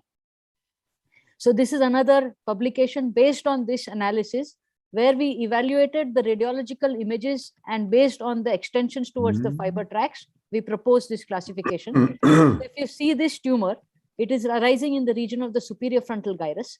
It is a localized glioma in this region. It is displacing all these fibers. It is displacing the SLF inferiorly. It is displacing the projection fibers posteriorly, and it is remaining confined to this area. If you see this tumor, it arises from the post-central gyrus. So it has pushed the projection fibers anteriorly, and it is remaining confined to the post-central gyrus. If you see this tumor, it is arising from the supramarginal gyrus. Mind you, low-grade and high-grade tumors, when they initially arise, they remain confined. It is only later when they lose all control, when they may diffuse along the other white matter tracts. So this is the glioma here, and you can see the fiber tracts. So you can see the arcuate that is going superiorly, and all the other tracts are pushed medially. Similarly, this is a tumor that is arising from the inferior temporal gyrus, as you can see in this region, and all the tracts are pushed superiorly, and you can easily go in and remove this tumor with this knowledge. This is a tumor in the frontal operculum on the left side in the so-called Broca's area, but you can see that the functional MRI shows that the speech is pushed away and the fibers are pushed medially, and you can go ahead and perform a resection. Why does this knowledge of anatomy helps? I will show you in how we perform surgery based on these anatomical knowledge. So this is the tumor that I was talking about. You see this extension of the cingulum that goes towards the parietal region. You see this tumor. It is unilateral. So it is not arising from the commissural fibers. It is lying just above the corpus callosum here in the region of the cingulum, and it is extending towards its parietal connection that connects it to the precuneus. And as you can see here, it is bordered laterally by the vertical group of fibers. Similarly, this is a diffuse tumor that is arising from the uncinate fasciculus. So you see the extensions of the uncinate fasciculus that is in the frontal and the temporal region. And typically the glioma is arising from this region. Anatomically, this is the uncinate fasciculus. This is a tumor that is arising from the IFOF. This is a diffuse tumor that arises. You can see both the frontal connection and the temporal connection. And this is the extent of the IFOF. And if you understand this anatomy, you will be able to distinguish the growth of the tumor from the MRI, and then you will be able to plan the surgical strategy. And this is a tumor of the splenium and of the body of the corpus callosum. As you can see, it is going bilaterally. It is following the path of the splenium. And as I told you, it is not crossing the projection group of fibers. It is remaining confined within the projection group of fibers. So now dividing this, why does it help me? So basically, when the tumor arises from the short arcuate fibers or the short association fibers, that is the localized group of fibers, localized group of gliomas, which arises from these fibers. As you can see, there are innumerable connections, as you can see in this 7 Tesla MRI. So what happens when we are treating tumors that arise from the short arcuate fibers? We have devised, Professor Goel has devised an en-masse tumor resection strategy that remains within the tumor. You can form an entire plane of tumor resection around the tumor and perform a good radical resection of this tumor. So mind you, when you're doing this, you do not need too much monitoring. You do not need to do the patient awake. Of course, sometimes in speech area, we do perform awake, but this minimizes the need for monitoring. This minimizes the need for awake surgery, just simply based on your anatomical knowledge. So you see this tumor. This is the central sulcus. This is the precentral gyrus. And you see this tumor is in the supplementary motor area. As you know that the supplementary motor area lies here in the posterior middle part of the superior frontal gyrus. Looking at the tractography and your anatomy knowledge, you know that the projection fibers are pushed posteriorly. Now for the SMA syndrome, even if you do monitoring, it is not going to help, because you will not be able, the motor evoked potentials will actually remain normal even when you're performing the surgery, but the patient might wake up with a deficit. We did perform monitoring in this, but we have now reduced the need for monitoring. So this is a video just to show you how the plane, now you can see this tumor here. You can, once you gain more experience, you'll be able to easily identify visually the normal from the abnormal. But of course, you can use neuronavigation. We use ultrasound just to identify the extent of the tumor. And once we identify the extent of the tumor, both visually and with the help of ultrasound, you can see this beautiful plane is being developed And once you know how to do this, you will be able to identify this plane of resection and identify and remove the tumor. So basically, you're removing the tumor within the confines of the short arcuate fibers, that is the localized group. You're not going to damage any other fiber bundles because all of them are displaced around the tumor and they're not within the tumor. So you can see this plane of dissection being performed here. You can get this in all low-grade gliomas. We have performed innumerable tumor cases, and once you know how to identify, you can identify visually, you can identify from the way the tumor feels, from the consistency of the tumor, and you can beautifully identify the plane of resection. When you're starting, you can use neuronavigation, you can use ultrasound. We also use ultrasound even now, just because it helps us give a better idea whether the tumor has been resected. I will show you the images in the next few slides. So you see this tumor beautifully, the plane is being developed. I'll go further. And you can see that there is hardly any normal vessel being coagulated. There is hardly any need of bipolar coagulation, so that it decreases your chance of a vascular injury. Only very necessary, when necessary, you have to just coagulate at the end of the surgery maybe, or some very few vessels. So now you see that the whole tumor, you can see that this is all tumorous mass. You can see the normal white matter at the base of the cavity here, which is left behind without any deficit to the patient.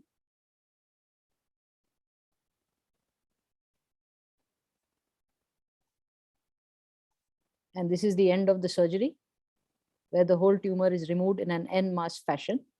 And you see that the motor evoked potentials are, of course, normal. This patient did develop an SMA syndrome immediately after surgery, but within 15 days, it was completely recovered and she was normal. So that is why I said, when you have an SMA syndrome, you're not going to be able to predict it with the intraoperative monitoring, but you should know that if it is an SMA syndrome, it will most likely recover. So this is the tumor specimen.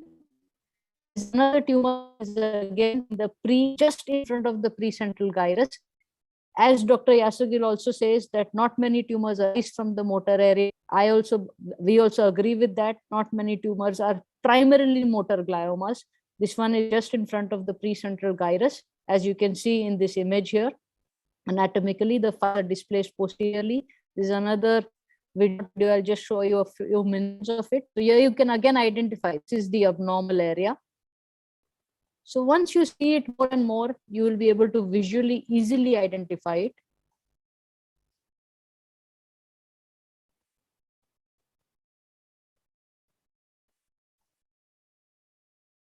So now you can see that this plane of dissection, this is the motor area. This strip here is the motor area. You know how close the tumor was abutting the motor area. So now you see this plane, beautiful plane of resection. Consistently, you are able to identify and you will be able to perform this surgery.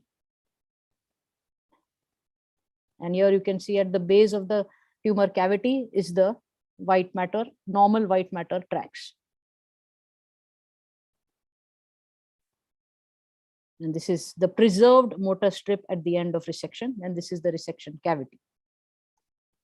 So, and this is the patient post-operatively. As you can see, there is no deficit. She did very well, and it turned out to be a oligodendroglioma. Now, this is what I was talking about ultrasound. So this is the tumor. Again, it is abutting the precentral gyrus here. This is the central sulcus. This is the tumor. Here you can see the ultrasound image where you can easily identify the low-grade glioma. So you can identify the anterior, posterior, middle, and lateral extent.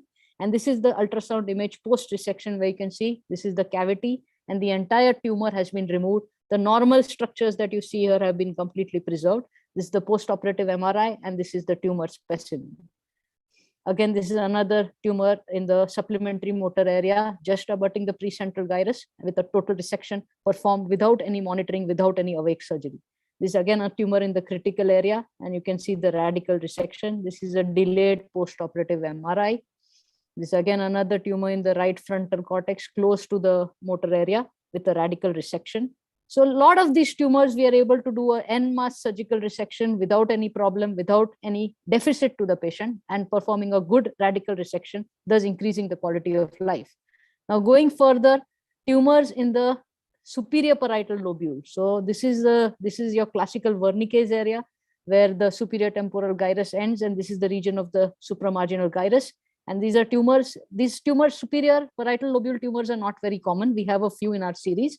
And in this situation, you will see that the fibers are pushed laterally. The tumor is superiorly and the fibers are pushed inferiorly here and laterally to the tumor. So you can come in from here, from the medial aspect, and remove the tumor. And this is the post-operative scan. So this area in the region of the inferior parietal lobule has a myriad of fiber tracts, which are very essential to remember, because if you breach that boundary, you will cause a deficit. So first, there is the IFOF that runs from the frontal to the temporal. Just beneath it will be fibers of the anterior commissure. Then beneath that, in the third layer, will be the optic radiations.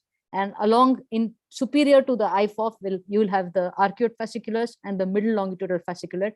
And beyond the optic radiation will be the tapetum. So there are 6 fiber bundles that run in this region, and damage to any one of these, especially on the left side, can cause a major deficit. So it is important to remember this. Now, understanding these fiber bundles, you also understand that this is a tumor of the inferior parietal lobule. And if you remain within this beautiful plane of resection that you will get, that the fibers are pushed medially by the tumor, you're not going to damage any fiber bundle. You can see that the projection fibers are pushed medially and anteriorly, and you can identify this plane of resection and perform a beautiful radical resection, as you can see in this post-operative scan. This is again another tumor of the superior parietal lobule, and you can see the resection with an en masse surgical strategy. These are rare tumors of the occipital lobe. Low-grade gliomas are very rare in the occipital lobe. This is not a low-grade glioma, little high-grade glioma. And you can see again an en masse resection has been performed. And this is the surgical cavity. Again, an ultrasound image showing the exact extent of resection here. Here you can again identify the glioma by the pre-operative ultrasound, intraoperative ultrasound, and this is at the end of surgery. So again, high-grade gliomas also, you can have localized groups that arise. This is a tumor that is arise from the orbital surface of the frontal lobe. And if you understand it, you can go by a subfrontal trajectory and perform an en masse resection. Again, another tumor, and you can see the radicality of the resection in this image. Now coming to tumors of the insula. Now the insula is the hidden lobe or the island of Riehl. Once you open the curtains, this is what you get. The short gyri and the long gyri of the insula, which are divided by the central sulcus of the insula, which runs parallel to the central sulcus of the cerebral hemisphere. So the insula, tumors in the region of the insula can be perisylvian tumors, tumors arising from the frontal operculum, tumors arising from this arcuate fibers in this region, that is the extreme capsule, and tumors that involve the long association fibers of the insula.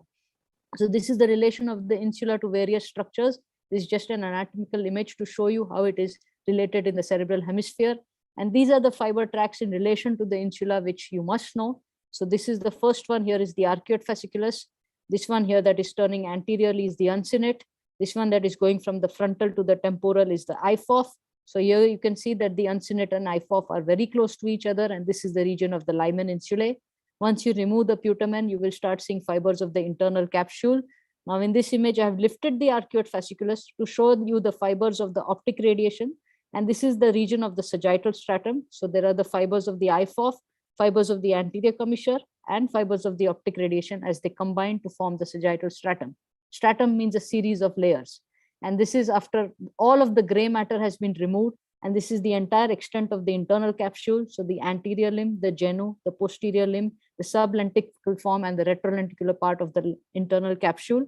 And when you dissect from laterally, the subcortical white matter, this is the lateral most extent. This is the middle most extent of the dissection. And when you come from medially, the thalamic radiations will be the limit of your dissection. So going further for tumors of the insula, so these are the main fibers that you have to consider: the arcuate fasciculus, the IFOF, and the combination of the sagittal stratum in this region. So this is just a perisylvian tumor. It is arising from the superior temporal gyrus. It is closely related to the sylvian fissure. You understand where the tumor, the fibers are displaced, all are medial. So you go into the tumor and perform a radical resection. There will be no injury to the fibers. Similarly, there's another tumor in the perisylvian region. Again, the fibers are displaced medially. You can see there are no fibers here, and some are displaced superiorly, but majority of the major fibers are displaced medially. So you go in from this region and you perform a radical resection, as you can see in this image. Now look at this tumor. This is a tumor in the left side, in the frontal operculum, in the pars opercularis. So the so-called Broca's area. So this was a navigation that we used to localize the tumor, but based on anatomical understanding that the tumor is here, the fibers are pushed medially. This is the region where the tumor was. So this is the area, this is the ventral premotor area, this is the pars opercularis, and the stimulation here, as we have known from all our leaders, causes speech arrest. But look at this, what we have done. This patient did not cooperate for an awake surgery. So we had to do it under anesthesia. He was scared and he was just not at all cooperative to perform an awake surgery. So we were forced to perform this under anesthesia, and using an anatomical knowledge and using the surgical strategy that we have devised, you can see that an en masse resection has been performed and the entire tumor was resected. I'm not showing you the whole thing because of want of time. And you can see the normal white matter tracts here, the normal tracts that are preserved medially. And this is at the end of surgery. You cannot understand the language, but the patient is able to speak. Mild dysarthria, but essentially speech is preserved.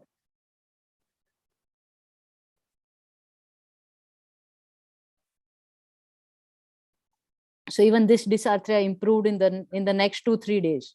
So you can perform these kind of surgeries without causing any deficit to the patient. This is a pure insular tumor in the region of the short arcuate fibers of the insula, localized type of tumor.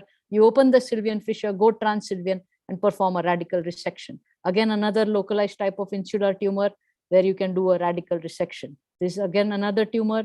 This was in my earlier days when I was just performing insular glioma surgery.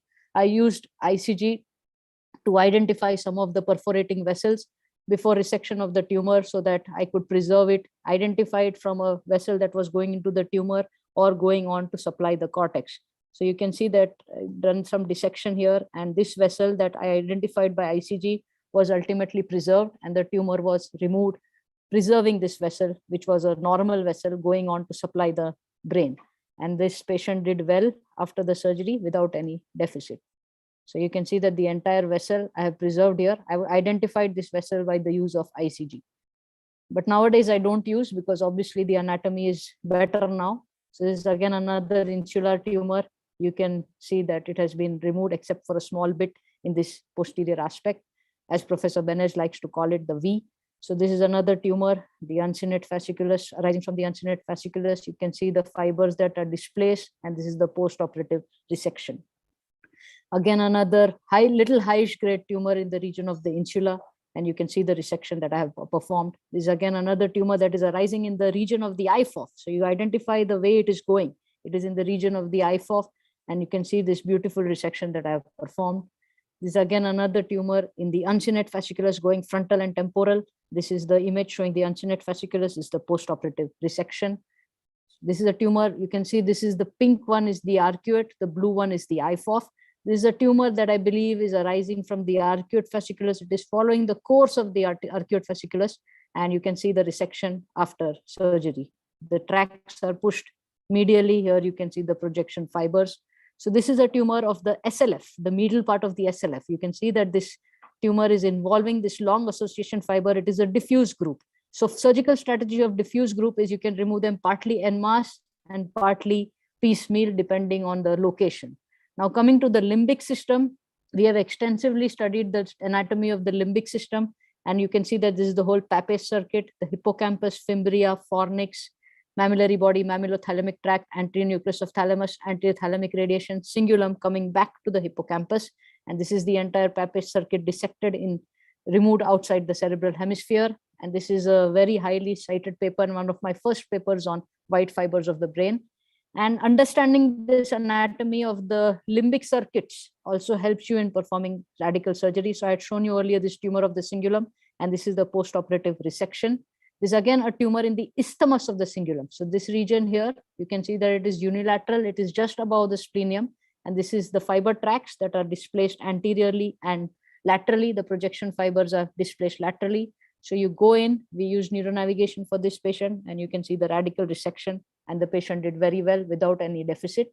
This is a tumor in the region of the parahippocampal gyrus. For this, we have devised an approach. I will just show you quickly. And this is the radical resection. So basically, Thank you very much. So basically, when you see this, the optic radiations, when you see this, you see that there is a small area here. So this is the IFOF, this is the region of the sagittal stratum. So if you tilt this specimen, you will see that there is a small area in this region, anterior part of the temporal horn, which is devoid of any fibers. So when you enter the middle temporal gyrus in this region, and then you remain below the roof of the temporal horn and dissect in this region, you will not cause any damage to the optic radiation. So this is the area. You enter the temporal horn from here, and you can perform a epilepsy surgery, of course, but also for some medial temporal tumors. This is what we use. So this approach was devised by Professor Goel in the early 1990s. And you can see this is the approach to the middle temporal gyrus. And for epilepsy, this is the resection that we performed in an en bloc fashion. And this is the hippocampus, as you can see from an operative image. So you see, this is the area where you can enter that is devoid of any fiber tracts. And if you remain within this area below this, you will never cause any injury to the optic radiation. So this is a recent publication on the subject. And this is the trajectory that we use for medial temporal tumors. You can see either we go from the inferior temporal or from the middle temporal, whichever is the preferred one. So this is the classical middle temporal approach. And you can see the radicality of the resection. This is a tumor that is arising from the parahippocampal gyrus. Coming lastly to the corpus callosum, as you can see that this is another anatomical study that we have performed, where we have divided the corpus callosum radiations into various parts. So this purple one is the dorsal callosal radiations. This is the forceps minor, the orange one. The yellow one is the forceps major. This green and orangish, pinkish area here are actually the ventral callosal radiation. So this is the anterior ventral callosal radiation, which connects both the basal ganglia of both the sides to each other. And this is the tapetum, which connects the temporal lobes to each other. And you can see how closely they are related to the IFOF here. This is the purple band is the IFOF. So this is again, now based on this anatomical study, we have devised surgical strategy for corpus callosal tumors. So if you know where the tumor is, where it is displacing, where it is headed, you'll be able to perform a beautiful surgery. So this is you can see that they're limited by this vertical group of fibers. It will not cross. You remain within this trajectory. And you can see the beautiful resection that can be performed even for this highly challenging cases. So you see, this is a tumor arising from the forceps minor, and I have performed this resection, complete radical resection, and the tumor has been excised. Again, another tumor that was one part arising from the dorsal radiation, one part arising from the ventral radiation. So I performed two different craniotomies in the same setting and did a good radical resection of the tumor. This is again a tumor in the splenium. Since it was on the left side, not a very complete resection, but quite a radical resection was performed by me in this patient. And lastly, coming to this orbital approach, where you can approach deep-seated tumors close to the frontal horn and close to the caudate head by using this approach.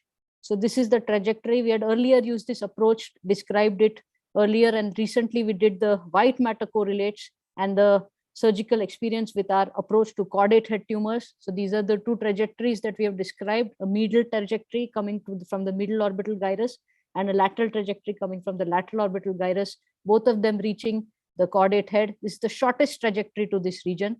And if you know the anatomy in this region, so this is the anterior commissure. It is way in depth. It will not come in the way. These are fibers of the uncinate and fibers of the forceps minor, which are the three things that you have to remember when using this approach. So this is an upturned image. This is the corpus callosum. This is the frontal horn. This is the region of the caudate. So you can see that the IFOF is far away. The only fibers that you will transect are few fibers of the forceps minor, which do not cause too much deficit to the patient. And these are a few examples showing the tumor in the caudate head and the radical resection. And lastly, we have, I'm not going to discuss this here, but we've also studied the brainstem and the fibers and have devised a new approach by this using this anatomical knowledge. So basically, I would like to conclude by saying that your surgery is based on your anatomy. And if you are able to have a good understanding of cortical and subcortical anatomy, you'll be able to perform a beautiful interaction brain surgery. Again, thank you very much for your invitation. Thank you very much. It was a fantastic lecture and great presentation. We had a few questions. One question is how intraoperatively you can identify the normal brain from the glioma tumor tissue. It comes with experience. So once you see many cases, if in the beginning, I recommend that you use either some neuronavigation to identify the area and some ultrasound. But as you go and doing more cases, you will be able to first you anatomically localize the area. You'll be very sure that you are in this area using your anatomical knowledge and the MRI images. You can use aids like navigation ultrasound, but once you reach that area, if you look closely, you will able to make out a subtle color difference.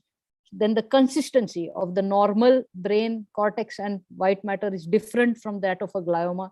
And if you actually understand how to form this plane, it'll form automatically once you start resection. Try it, you will be able to identify it. It's very difficult to explain, but once you start doing it, you will be able to identify it yourself. Thank you. We have another question in the chat. Yes, Abida, excellent as usual. I have a question. Do you perform routinely tractography prior to surgery in all gliomas, or is it just select? No. No, earlier I used to perform in all when I was just studying the relation, but now I hardly use it because it is anatomy. And if I do perform the tractography, I do it myself. I don't rely on the radiology to do it. I go myself and do it. But routinely now I don't need it. Yeah, it's anatomical knowledge you have in advance. It's anatomical knowledge, yes. Yeah, thank you.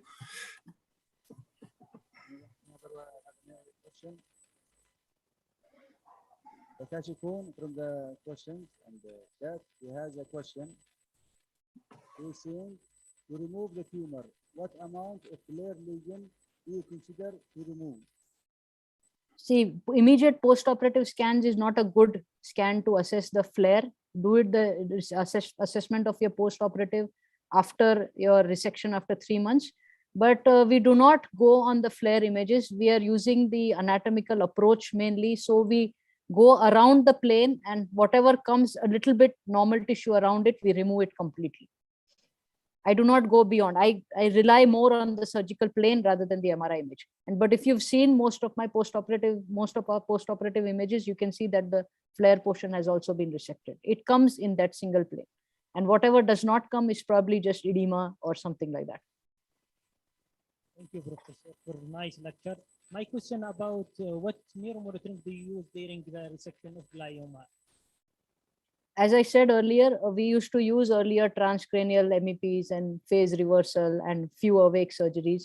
But nowadays, it is very, very limited. Maybe just the few in the motor strip we will use, but otherwise hardly any monitoring. You prefer weak craniotomy either than the neuromonitoring? What are your experience? I mean, about a weak craniotomy for resection of the glioma? No, I could not hear that. What did you say? I mean, a weak craniotomy yes. of the glioma. What is your experience about? You prefer to go with neuromonitoring? No, for speech area, I would prefer to do awake, especially on the left side. But as I said, sometimes we have many patients who do not cooperate.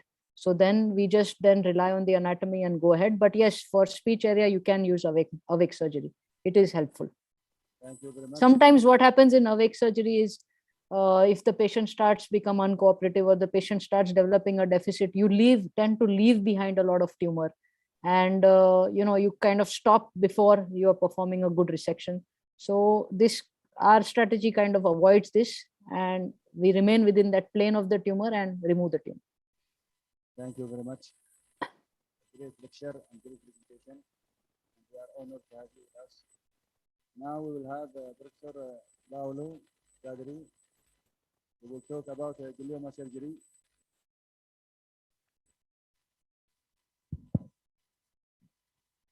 Good morning, everybody. It's really an honor to be invited for this webinar. I would like very much to thank you, Professor Ahmed, for the invitation.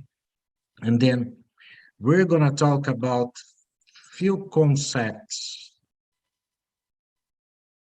on the glioma surgery, but mainly how we can,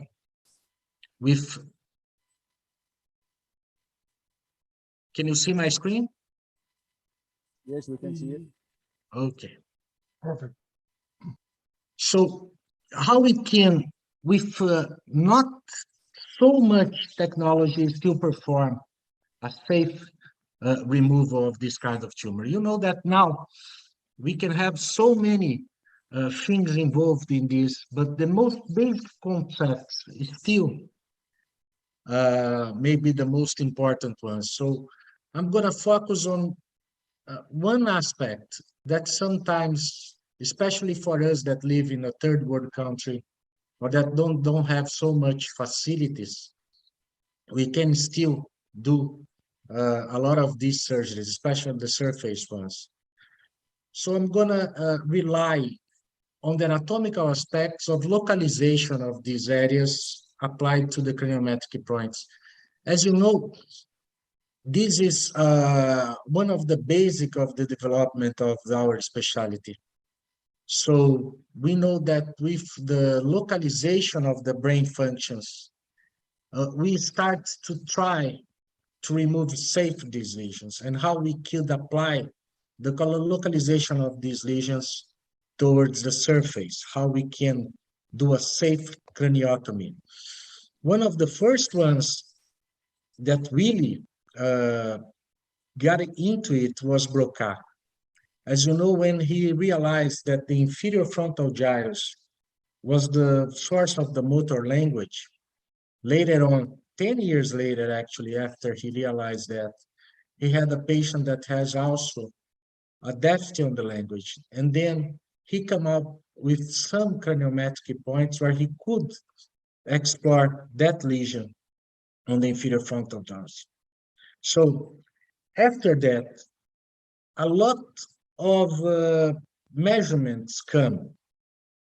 And sometimes we do have to apply that, especially if we cannot, for some reason, rely on the neuronavigation. We do have to go very back to these concepts. So where can we find the lesion basically only on the surface measurements? We do know that we have several different points, several different ways to measure. So I will try to explain some of these to you, okay? So even we have some papers that we try to correlate the surface anatomy to the cranium. So we have several landmarks. On the midline, we have the nasal, the glabella. You know that the glabella is the most front head point. We have the bregma and the lambda on the midline. They are not as easy to be recognized, so we use some measurements for that. On the lateral, we do have the perineum that you know it's a region, right?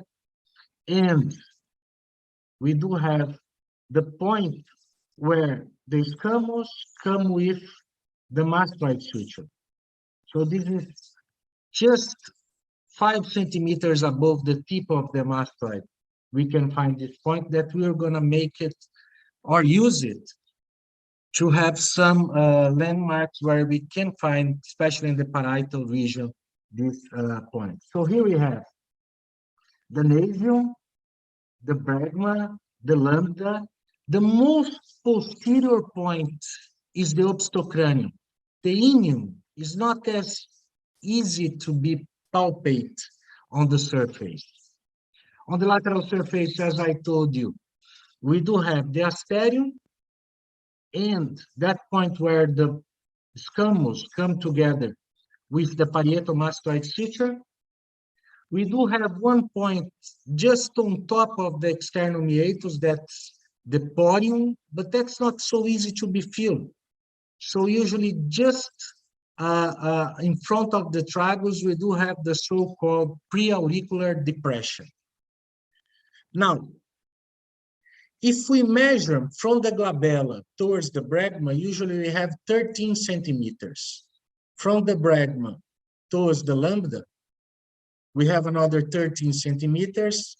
And from the lambda towards the inium, 6 to 8 centimeters. But as I told you, it's not so easy to feel the inium. So we use most of the times one point that's the most posterior point, that's the so-called obstocranium. This is more or less 2 centimeters to 3 centimeters above the inium. So with that, we are going to try to localize the lesions that we have based mainly on our images. Not always you can rely on only one of the measurements. You do have to go after different points to double check your measurements. It's very important, of course, that you know where is the lesion place that you do have, or you interpret your MR or your image, and you can localize those lesions. So we are going to talk mainly on the surface of the lateral surface, actually. We always start that by localizing where is the central sulcus and the lateral sulcus. And from those two sulcus, two sulci, then we start to build our relation. So we have to keep in mind those points of referral that we have. So we will find especially those points, and from that we're going to start to build or localize our lesion. So let's see one example. Here I have a lesion on the inferior frontal gyrus. We do know that this lesion is related to the so-called anterior Sylvian point. The anterior Sylvian point, and also one point where the inferior frontal sulcus meet with the precentral sulcus. So in front of this, I will find our lesion. We do also know that the anterior Sylvian point is exactly that point where we start opening our Sylvian fissure, right? So those points, if we pull or if we pass those towards the craniometric, we will see the anterior Sylvian point, and then here we have the point where the central sulcus reaches the Sylvian fissure, and here is where our precentral or inferior frontal sulcus reaches the precentral sulcus. If we pass this to the surface, we'll know that that insular point, Sylvian point, is related to the pterygium. The most, or the inferior Rolandic point, where the inferior of the central sulcus reaches the Sylvian fissure, is the inferior Rolandic point. It is located around 4 to 5 centimeters above the preauricular depression. And where the inferior frontal sulcus reaches the precentral sulcus, it's the so-called meeting point, where it's related to the Stephanium. That's the point where the coronal suture meets with the superior temporal line. So based on the surface, we can already plan our surgery. So now, if we have a lesion located with the middle frontal gyrus, we basically on the craniometric points, we're going to place 2 points, the so-called middle frontal and the Stephanium, right? Where is the meeting point of the superior and the inferior frontal sulcus with the superior arm of the precentral sulcus and the inferior arm of the precentral sulcus. Same thing like if we have a lesion located on the supplementary motor area, or even more posterior with the superior frontal gyrus, we do have to localize where is the so-called superior Rolandic point, where the Rolandic fissure or central fissure sulcus meet with the interhemispheric fissure. So having these 3 points, we can plan our craniotomy. We know that the superior Rolandic point, or the point where the central sulcus reach the interhemispheric sulcus, is located 5 centimeters behind the coronal suture, the bregma, right? And then the place where the superior frontal sulcus reaches or meet with the superior portion of the superior ramus of the precentral sulcus is located around 1 to 2 centimeters behind the coronal suture and 3 centimeters laterally. So we do have to plane our craniotomy to expose exactly these 2 points. So the lesion is located anteriorly, so I know that I should not go as posterior as 5 centimeters, so I have to plane around the coronal fissure,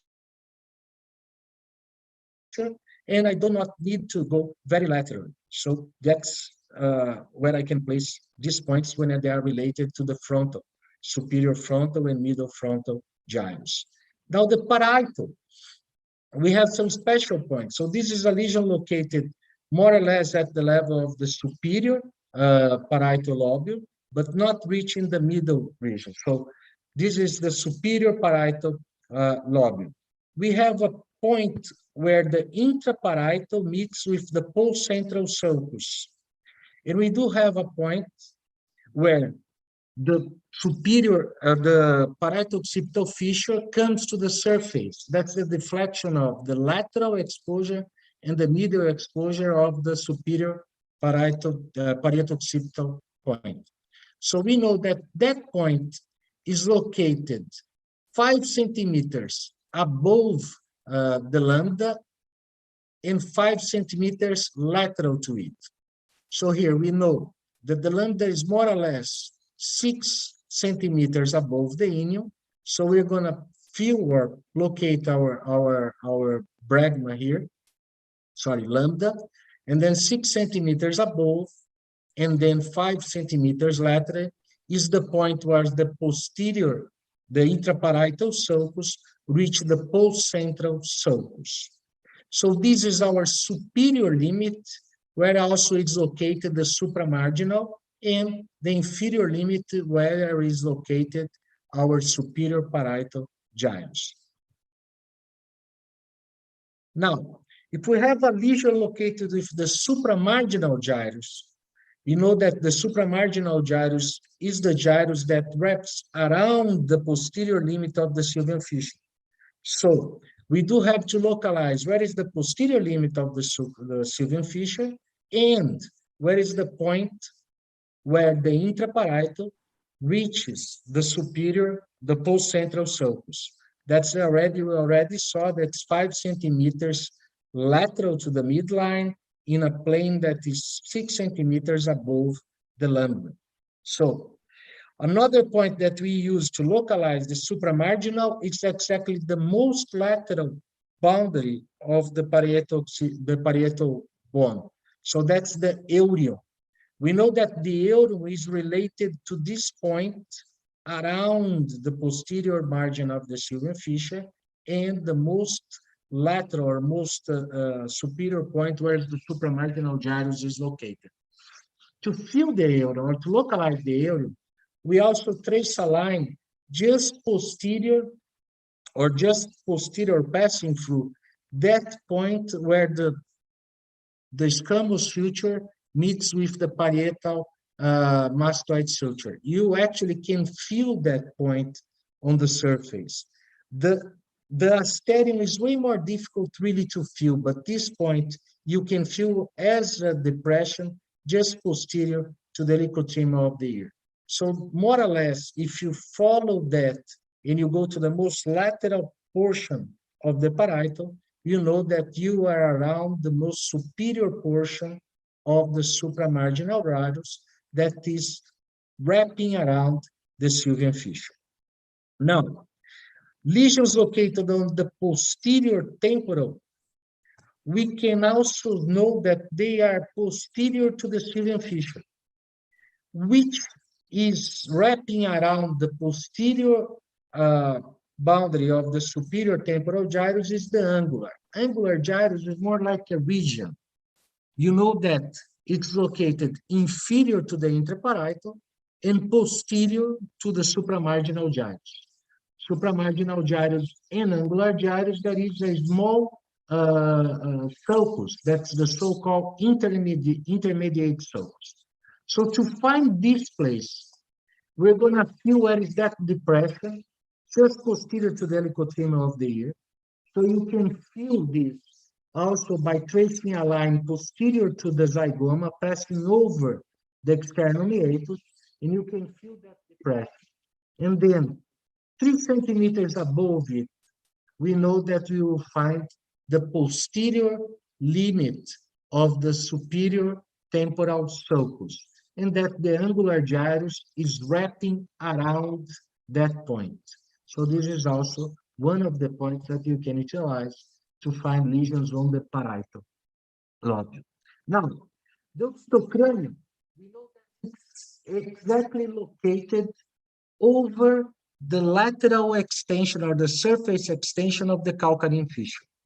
The limit of the lesion located with the occipital and occipital gyrus, we can divide occipital lobe, is superiorly the parietal occipital fissure. Sometimes the intraparietal continues as the superior occipital sulcus or intraoccipital sulcus. So a lesion located in the superior occipital gyrus that reaches the calcarean, we are going to our craniotomy point over the oxytocranium and then design our craniotomy anterior to it. So here is the place where we can put the oxytocranium. As I told you, the oxytocranium is not that easy to be the inium is not that easy to be localized. In some specimens or in some patients, it's easy to palpate, but not always. So the oxytocranium is more reliable and easy to be identified. So if we put 2 to 4 centimeters above it, we're going to find the bregma. And you know also that our calcarean is located at the level of the oxytocranium. To localize lesions with the temporal lobe, we have to rely where is the asterium or the picterium. Now, you know that that point where the frontal zygomatic structure, just behind it, if you do your cranial, your trepanation, you're going to expose the orbit and the frontal lobe. Just a little bit posterior is the so-called frontal keyhole. So if we place a borehole here, we're going to expose the frontal fossa or the anterior fossa. Now, if we go more posteriorly and inferiorly, just in front of the external meatus, on top and in front of the external meatus, we have the preauricular depression. You know that lesions located within the temporal pole, they are located anterior to that. Now, between the preauricular depression and the meeting point between the scamus suture and the parietal mastoid suture, we have the middle region of the temporal. In this, we have in the depth the fusiform, and we also expose here the inferior temporal gyrus. Posterior to that, then we have located within the posterior temporal. So, if we want to expose a lesion located anterior in the temporal lobe, our craniotomy anterior to the preauricular depression. Why? If you have a lesion located in the medial temporal region, and also this is the region that is related with the mesencephalon. So we located between these 2 points, between the preauricular depression and the meeting point of the squamous suture with the parietal mastoid suture. Lesions located more posteriorly, then you have to place your craniotomy posterior to this region and expose the base of the occipital. So I think that this was just one quick way for us to use these points and can then localize those lesions on the surface. So thank you very much.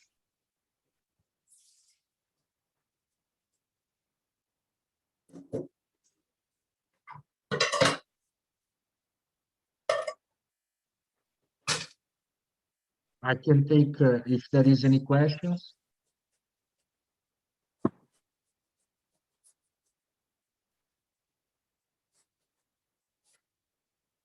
Thank you.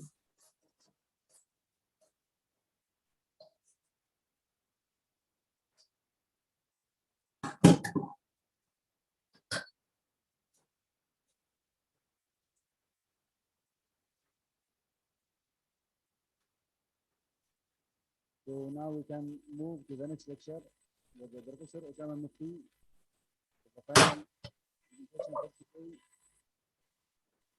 Mr. Osama, are you there?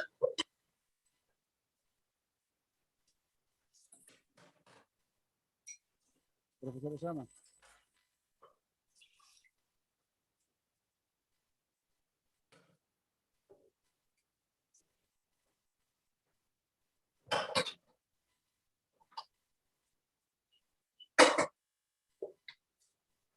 Is Osama in?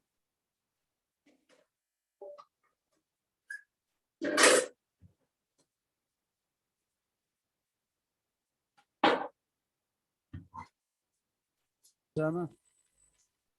Professor Osama. Can you hear me, Professor Osama? He's here. Yes, I He's can hear here. you.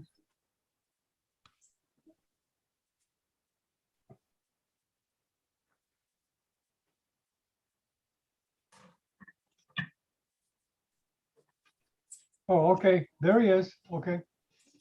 How are you, Professor Osama? Professor Kadri, Yes, sir. do you hear me? Yes, sir.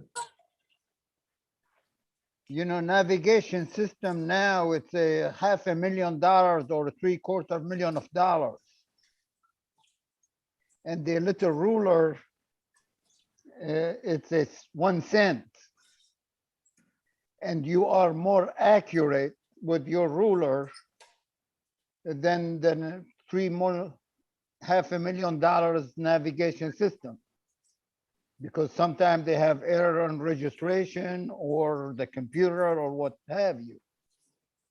So thank you for this, the most valuable things that every neurosurgeon should know. This lecture is so valuable. I want you with me in the operating room on every operation, so I will be right on the money. This is just a fantastic learning. Thank you. Thank you. I think it's very basic, but we do have to remember that and have those points in mind always. Thank you. Thank you, Professor. For us to have you both with us.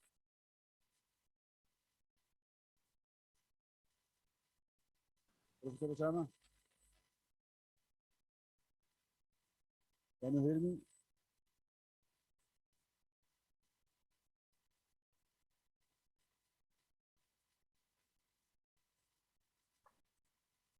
Professor Osama, they are calling for you. Oh, I'm here. Yes, How are you, they are Professor? waiting.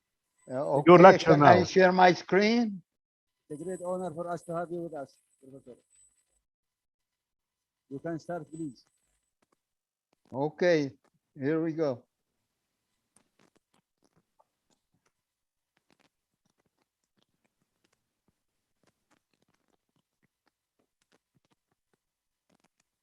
It's coming, just give it a second.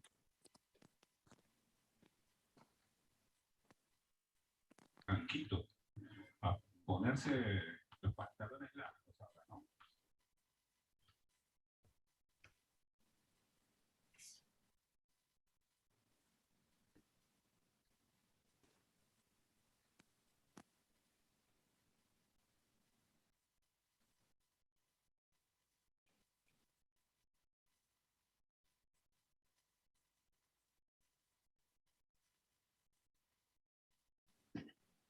You see my screen or not yet? You see your computer screen. Okay, let me try again.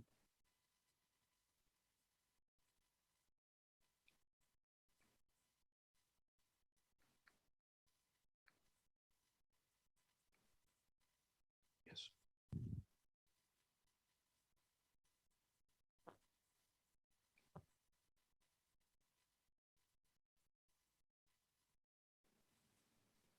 Better now? Yes, better, sir. Oh, okay. Dr. Ahmed, thank you so much. And you and all my good friends in Yemen and everywhere. I really appreciated being with you. Now, Yes. this is from Peru, archaeological. You could see the huge meningioma.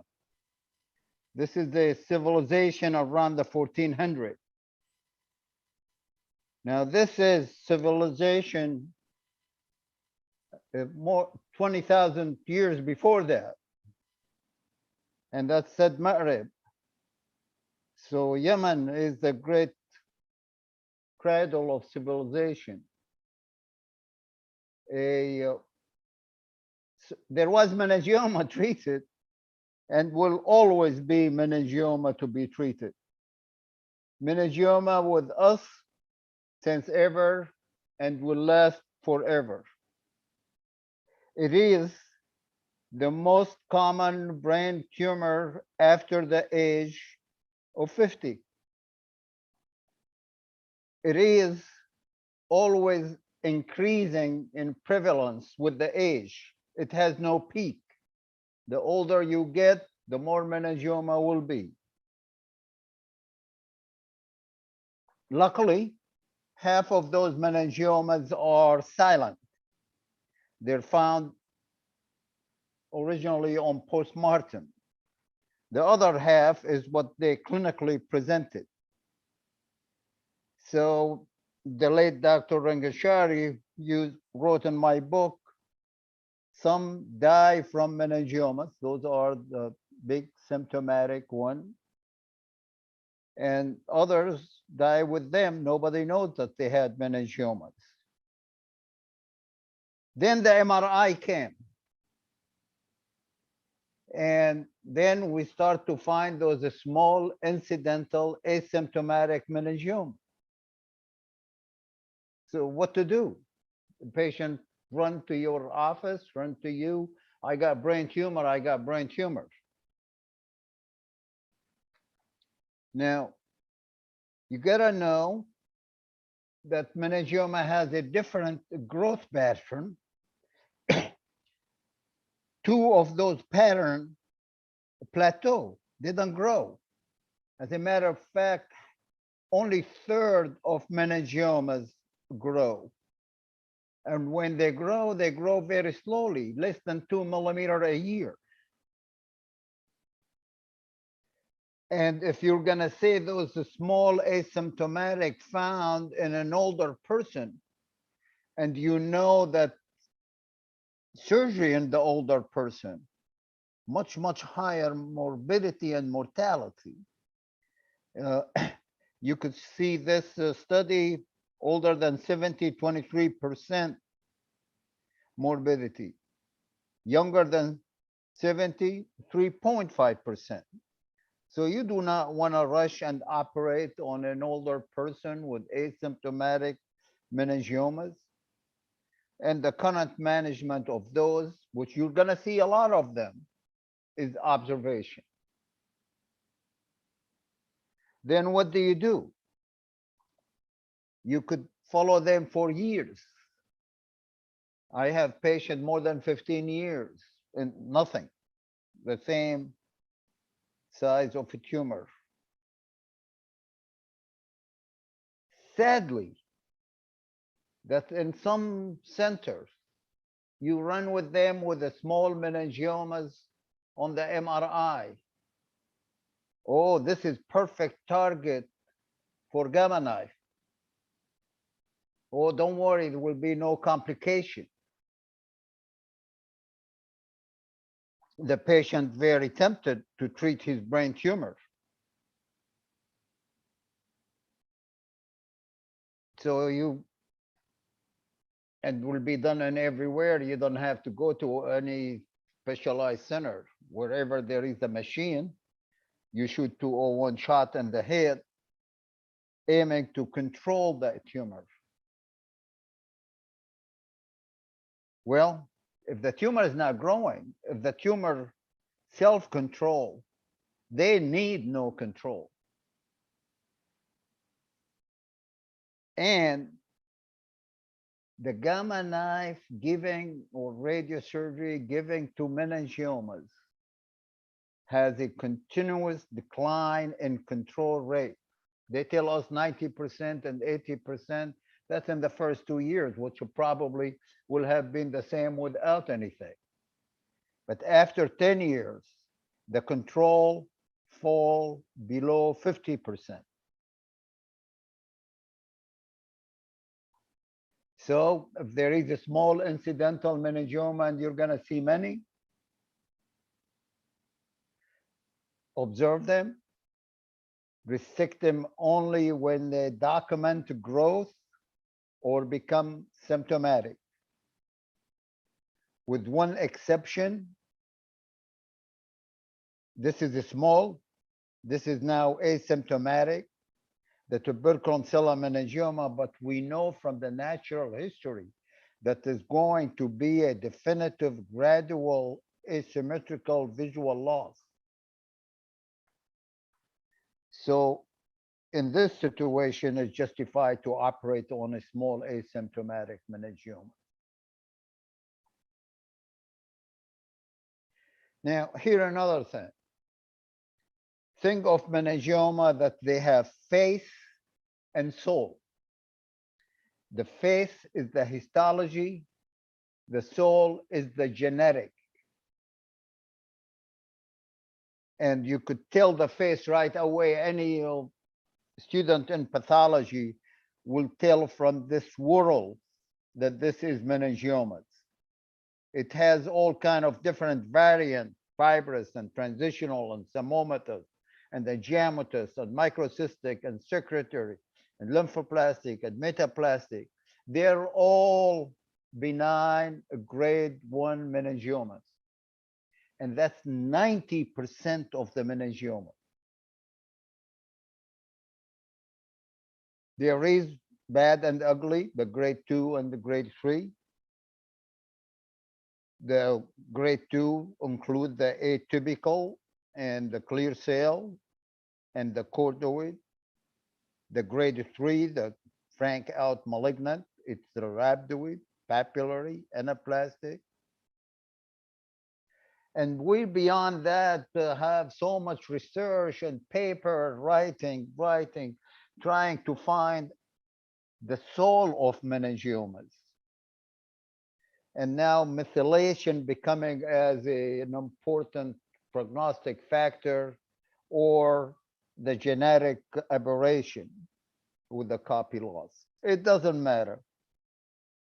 Whatever grade, whatever genes, whatever methylene, all of this tumor need to be removed and removed totally. So save your money on the genetic analysis.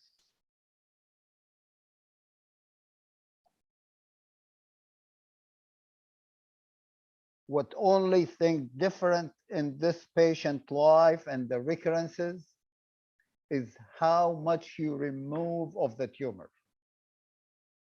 And that's why there is a Simpson grading that survived every challenge. Grade 1 is complete removal with resection of dura and bone. Grade 2 is complete tumor removal with coagulation of dural attachment.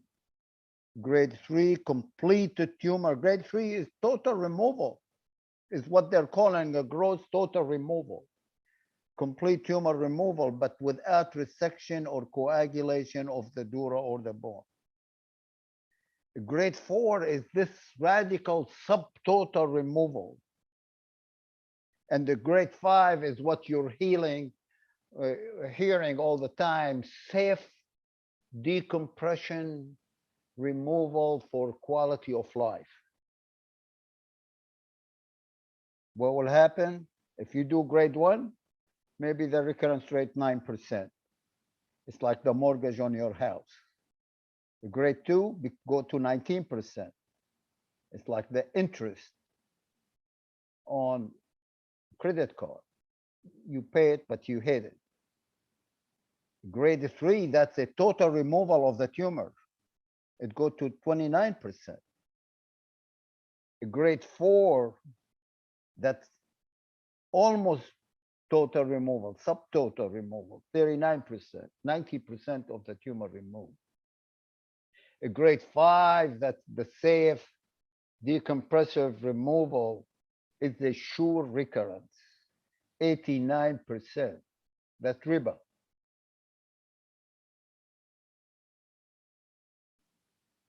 And Simpson rule is there. He's still alive and his rule alive.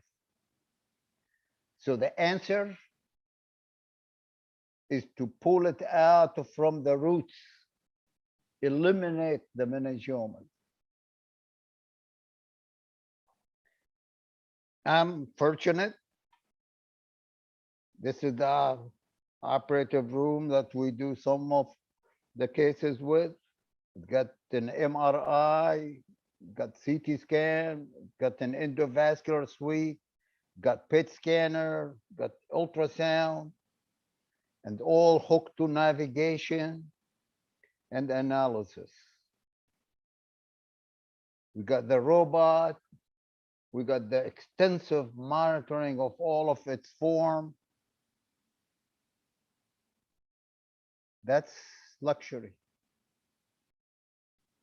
70% of meningiomas are on the vault, convexity, parasagittal falcine. And that's all what you need to do them. A microscope, bipolar, suction, and the drill to make bone flap.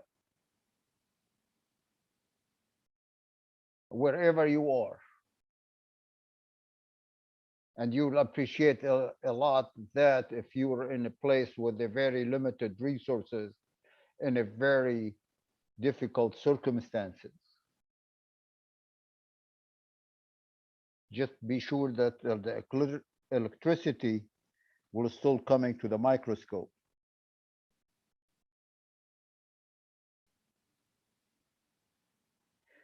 That already provided in a set for you by the World Federation, the basic set of neurosurgical instruments. Anybody want to cure a patient with meningiomas and sitting in a place where there is not much resources could do it with the set. In the convexity, here a convexity meningioma, you could see the tail. So the craniotomy has to be big to get the tail, and a little bit more I will tell you about. And you could get all of the tumor all out. Put them in supine position. Supine position is good for the patient, it's good for the surgeon, and it's good for anesthesia. Always do a linear incision or curvilinear incision. That's all fashion flaps of all kind of, it should just compromise the skin. You could reach anything, anywhere with just a straight line incision or curved line incision. Make the, like you saw exactly the navigation of Dr. Kadri, you could put you exactly on the tumor. Make your flap wider than the tumor. Once the bone flap came out, then you go around the dura, around the tumor, coagulating as you go the meningeal feeder to the tumor. So there is no need for embolization or angiography. And once you open that dura, you establish that the beautiful arachnoid membrane between the dura and the pia. So it's 1, 2, 3, 4. And then you go around the tumor one circle. You go around the tumor another circle. The brain push the tumor out to you. The little blood supply from the pia comes in, you coagulate the feeder and not the vessel on the cortex. You be sure to preserve all the pia and all the venous system on the cortex. Veins are very critical.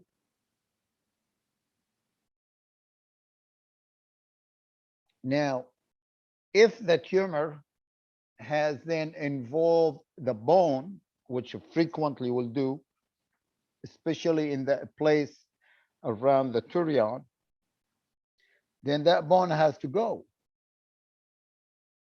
The dura widely has to go. All of that dura tail has to go.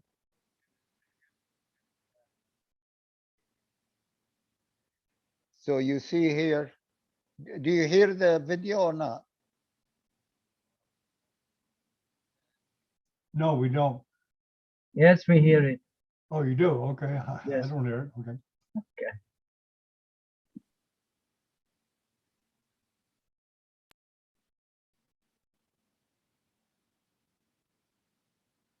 Mesh is made to contour the normal head shape. Several burr hole is made around. You're hearing the video? Invaded. Yes, sir. Yes, sir. And hemostasis. So we're making burr hole around the tumor. The burr hole is then connected. We wax every one so we don't lose the blood. Of invaded bone. We left the inner part of the temporal muscle invaded by the tumor on the tumor. Is made to encompass the dura tail. We want to be sure to do the craniotomy wide to include the dura tail on the MRI. Is removed. The bone is then we drill all of that hyperostatic bone that is bony invaded the tumor. Guided again by neuronavigation on the CT scan. We want to be sure to encompass all the hyperostatic bony invasion of the tumor. On the navigation, a normal bone. Then the dura is open. And then we open in circumferential way the dura around away from the tumor, including the dura tail. That's a tumor also. Any supply from the meningeal artery as it comes, particularly from the middle meningeal branches at the turion. All what you need, the suction and the bipolar, and to see that arachnoid plane under the microscope, from the cortex, and free the pia, preserving the vein underneath, preserving all the cortical vein, regardless how small they are. Once the tumor is free from all of its attachment to the cortex, is then left in total. Preserving the pia and the vein is so critical in how well the patient feel next morning ready to go home. Thus, the specimen include the intradural tumor, the invaded so bone, you could see bone, dura, tumor, the invaded and dura is gone. Part of the temporal muscle.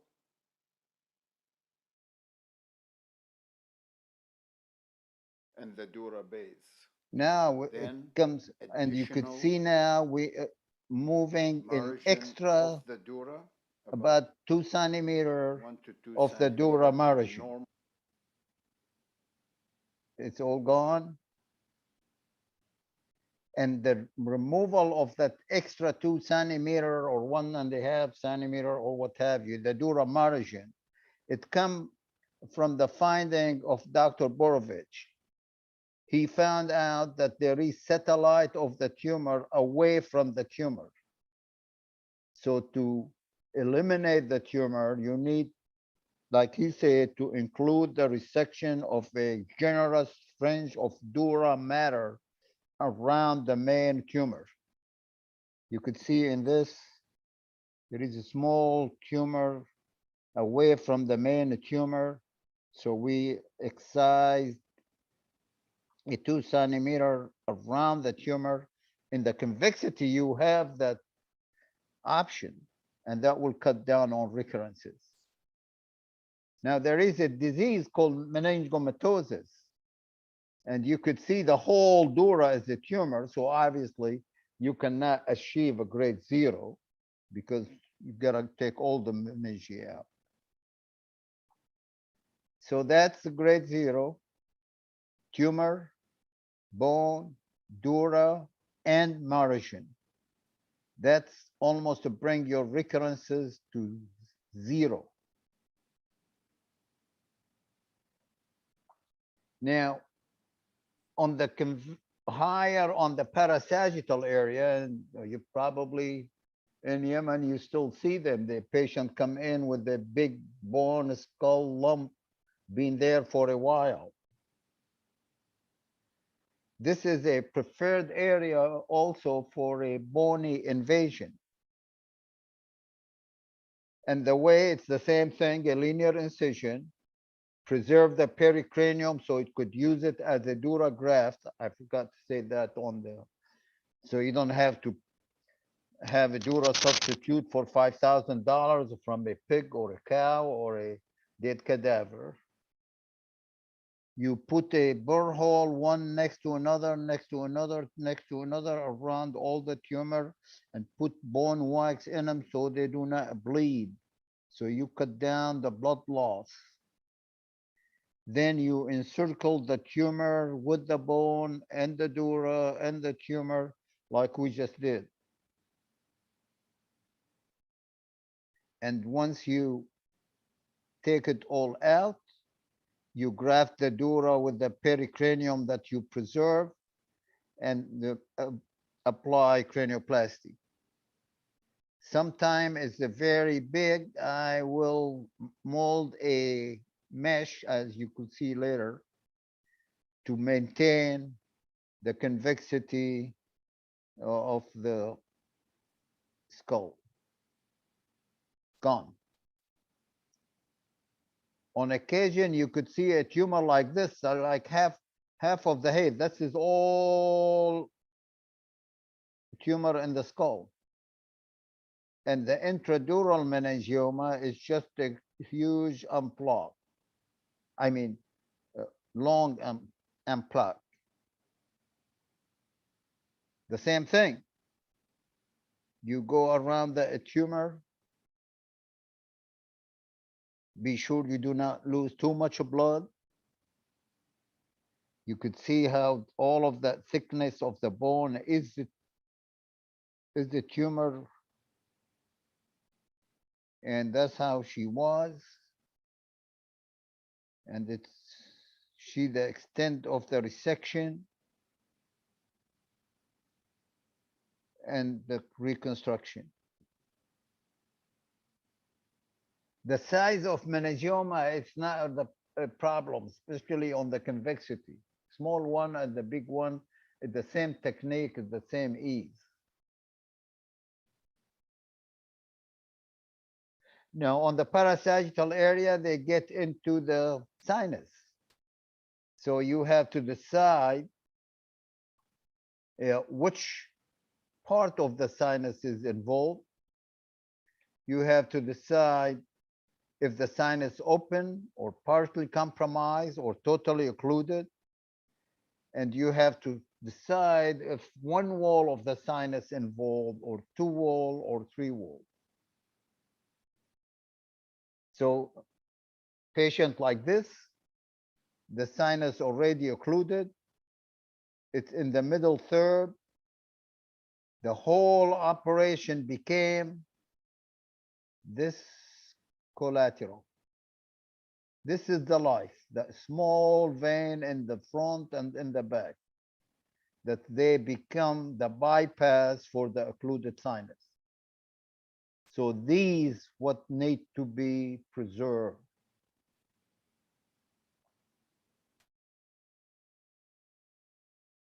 Here you see this You see that vein? That the posterior one?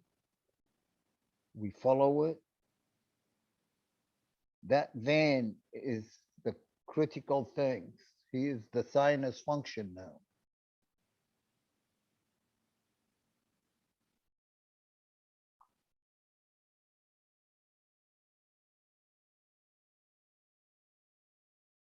Now we debulk it a little bit.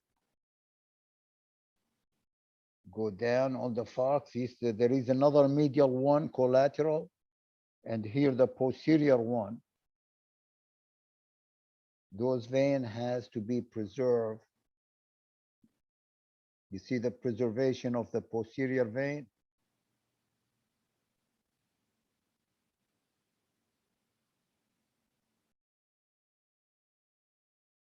That's the whole operation. Removing of the tumor is simple. The sinus already occluded, so you could take it all out. What need to be preserved? Those veins. Anterior, posterior, and there is one medial coming down on the falx. Now, the collateral could be scalp incision. Look at this one. Sinus occluded. He's draining through a scalp big vein. That means you gotta be careful with the skin incision. You have to know the collateral before you cut the skin.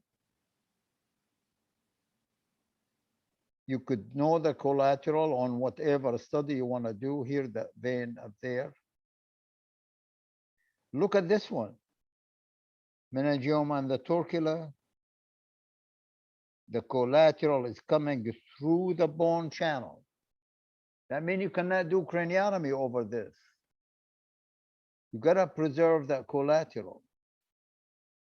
So we made 1/2 opening, and another side 1/2 opening, and keep that venous challenge into tube of bone to keep the collateral running.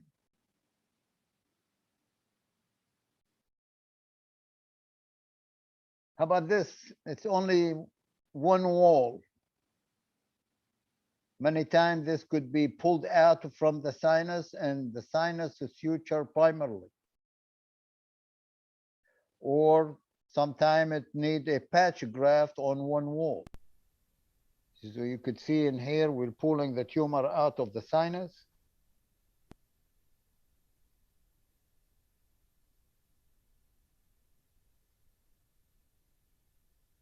Gotta be sure of air embolism. You plug the sinus anteriorly and posteriorly. You bring the patch graft from the pericranium. You suture the graft. Before you close the graft totally, you have to pull out the gel phone you plug the sinus with.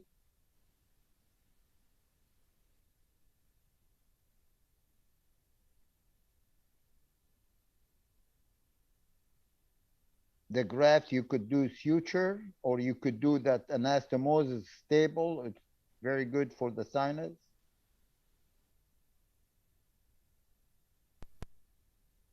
Here, pulling out the gel foam from one side, pulling it out from the other side, and then drop the graft and finish the anastomosis. 2 wall. Then you graft the 2 wall. You take the pericranium, you measure it, you anchor it on one side. You don't want it to collapse, so the sinus has to be anchored. And then it comes on the other side.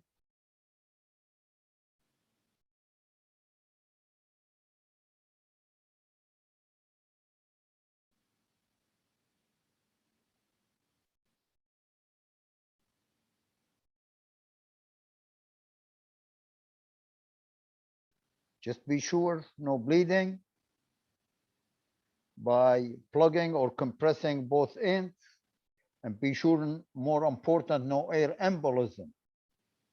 So the patient has to be in supine and the end has to be plugged. She's fine and she's cured. No more meningiomas. If a 3-wall in the anterior or the middle things, you could do a total venous transposition. You plug the 2 in.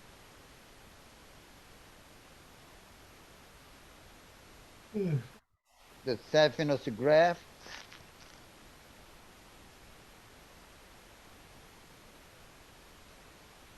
You put position sinus graft. And this is an easy anastomosis or grafting or bypassing, whatever you want to call it, because it's on the surface and big caliber. Now, in falcine meningiomas, you need to get down. So those crossing, bridging vein need to be preserved. And in falcine meningiomas, the tumor diffuse in the falx. So even more than the convexity, you have to excise large margin of the falx. Look at this, how the meningioma inside the 2 leaf of the falx. Here the falx, here the meningioma inside the 2 leaf of the falx. And if you excise an extra margin of the falx, you get all of the diffuse meningioma. They do not recur. But the whole secret is to preserve those bridging veins. Over the sagittal sinus, the dura is opened laterally and reflected toward the sinus. The parasagittal area is exposed. The bridging vein are exposed, and arachnoidal dissection freeing these bridging veins from the attached cortex is carried out under high magnification, separating the vein from the pia along a long distance. This might require separating the vein on both sides and on the under surface. So you gotta relax it totally. So you could then let the hemisphere drop. Fine micro instruments is needed to handle the fragile venous wall. I use no mannitol, I use no Lasix, I use no spinal drainage. This applied in both no hypotension, the anterior no hypertension, and the posterior. Just maintain vein, a normal physiological status. And then become easy to separate the medial hemisphere cortex and fall out laterally with the gravity while preserving. See, the head is a little now tilt, relaxed. So the hemisphere veins is falling around out a little bit. The insertion on the falx then coagulated and the tumor devascularized. All the meningioma you devascularize. After devascularization, the tumor is extensively debulked. Most of the time requiring, like in this calcified one, ultrasonic aspirator. You could do it then with scissors and tumor capsule is freed from the medial surface of the hemisphere. again preserving the veins on the medial surface.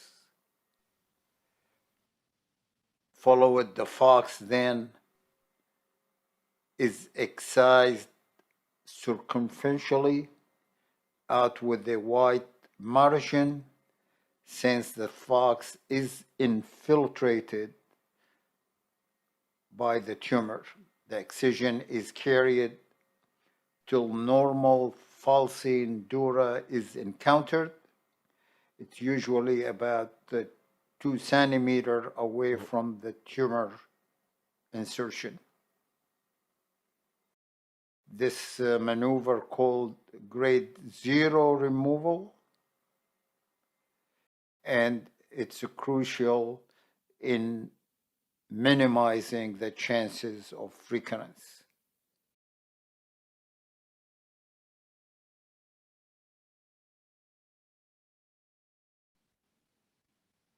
It's gone.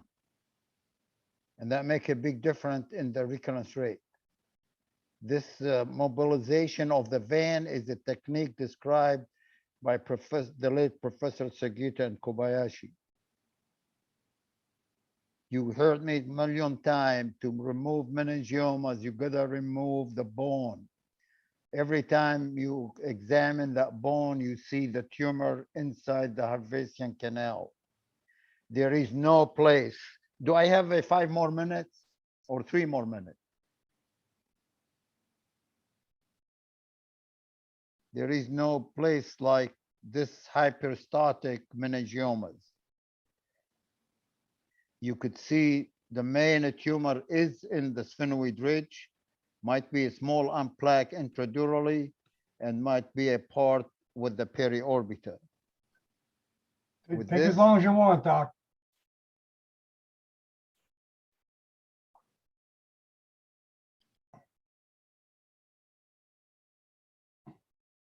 You drill,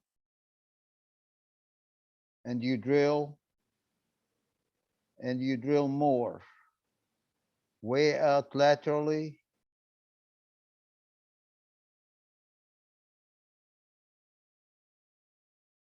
The roof of the orbit, the anterior wall of the middle fossa,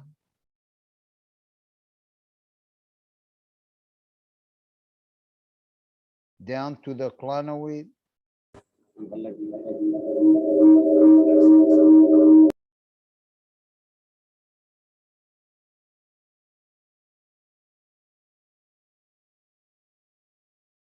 Shaping the orbital prosthesis.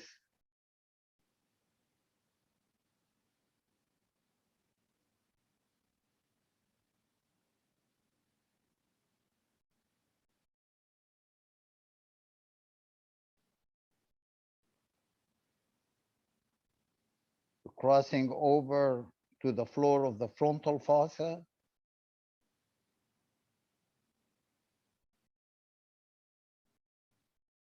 That's all tumor.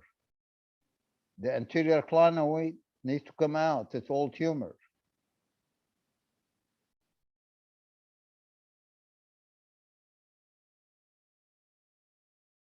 All what you need is that drill.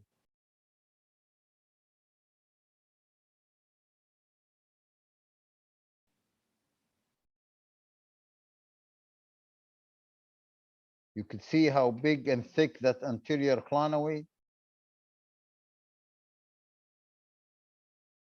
Here comes out. Here the periorbita is removed. And now the dura can be open and the intradural part can be removed. And you see removing it with the dura nice margin, not involved, not thickened.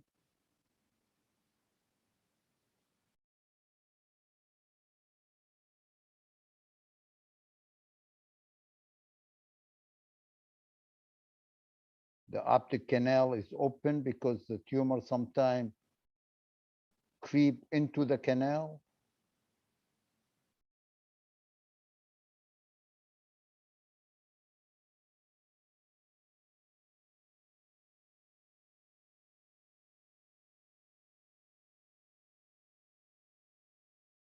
Be sure no tumor around the carotid.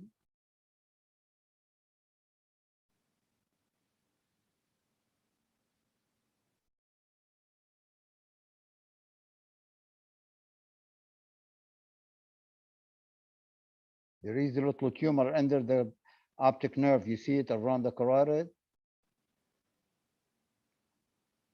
That was also removed. The dura edges is really burned.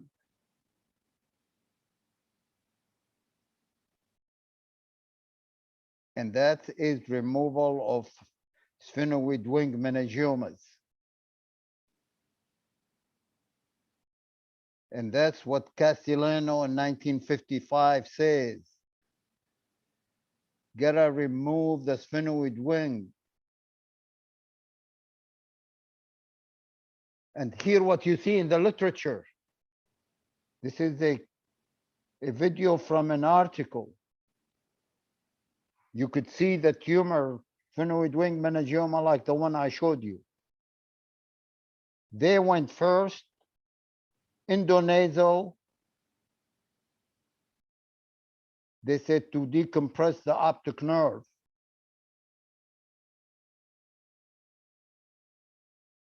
So they went endonasal endoscopic operation. And obviously you did not remove much of the tumor. So they went back from eyelid supraorbital, and they drilled some of the orbital roof. 2 operation, plastic surgery, oculoplastic surgeon, ENT, $150,000 or more. The surgeon maybe $150,000. Okay. And that's a post-op. I just took this from the literature, from the article. Still all the tumor there.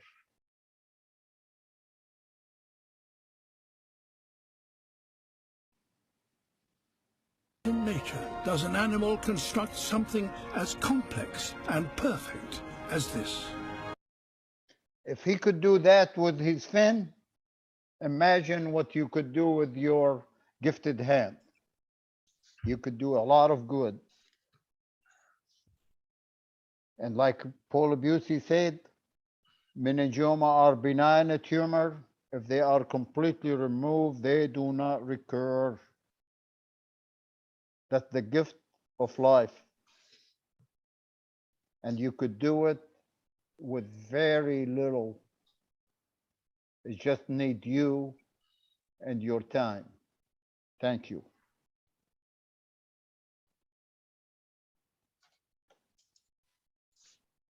Thank you very much, Professor. Fantastic lecture. Hello, Ibrahim. Hello, Sam. How are you? Very good. Can I ask you something? Sure. Sam, that film which you showed us from the National Geographic is magic, and it tells us all the story of how to deal with these meningiomas. Sam, I've listened to you maybe hundreds of times, but every time I learn something. Thank you for leading the neurosurgeons of the world to believe in the power of surgery and not to believe in the power of radiotherapy and radiosurgery. I remember you talking about that we are seeing the tip of iceberg of recurrence of a tumor meningiomas treated by radiosurgery and radiotherapy.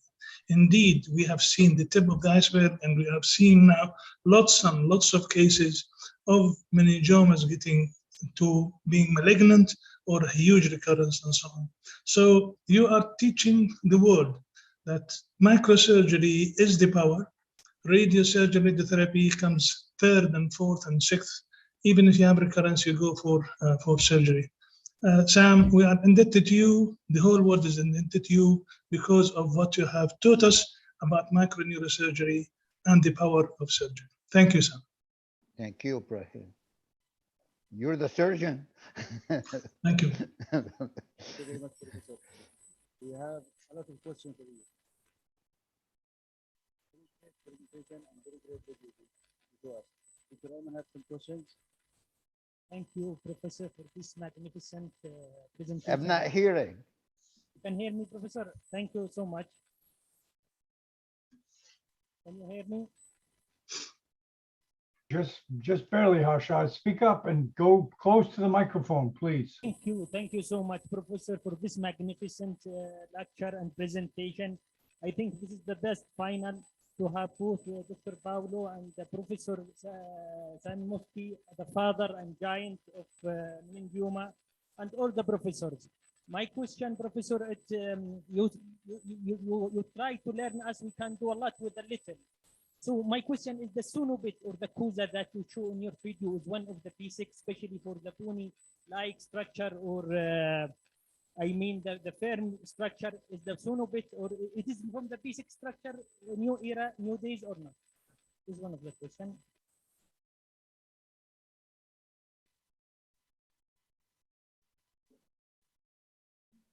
Dr. Osama?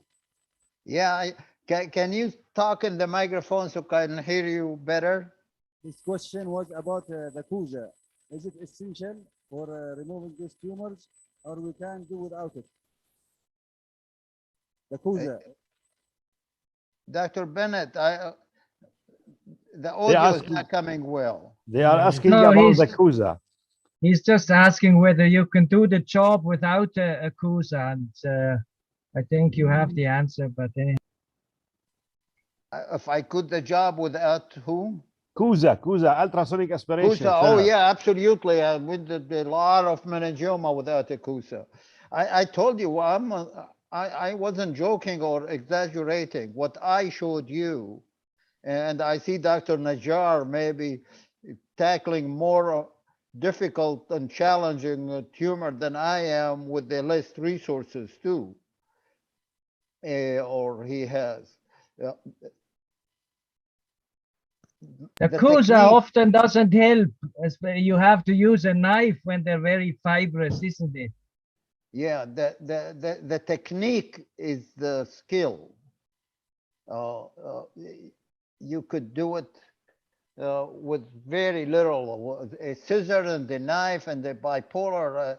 I think that's all what you really need, and what many tumor could be removed with.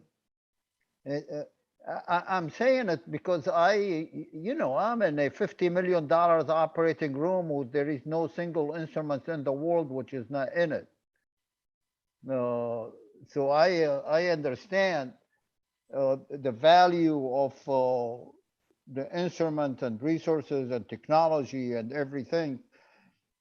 But I'm saying if you're in a basement trying to help a patient in a basement of a hospital under a very difficult situation, you got 70% of the meningioma that's about to kill the people that they are on the vault. And all what you need is an operative microscope and your skillful surgical technique. Your commitment. I think that fish tell it all. He worked without rest, 24 hours, 7 days to complete the job well. It's the commitment. Sam, can I say something? Sam? Yes, sir. Yes. Yeah, you are being watched by lots and lots of young neurosurgeons. So what you say are words of wisdom for them. I want you, if you may, tell them words of wisdom about this vogue in neurosurgery, where people would go for partial resection. Up front, they decide, we will go and take part of the tumor out and then continue with radiation, be it acoustic neuroma or parasagittal meningioma or whatever. This is a vogue in neurosurgery. And it is a good vogue for those unexperienced neurosurgeons. They cannot do the surgery, so they go for partial resection. Could you tell the whole world that this policy of partial resection followed by radiotherapy is to be condemned? Yes, may I add to that? You gave it a marvelous speech. I believe it was in Beijing or in Istanbul. I forget now.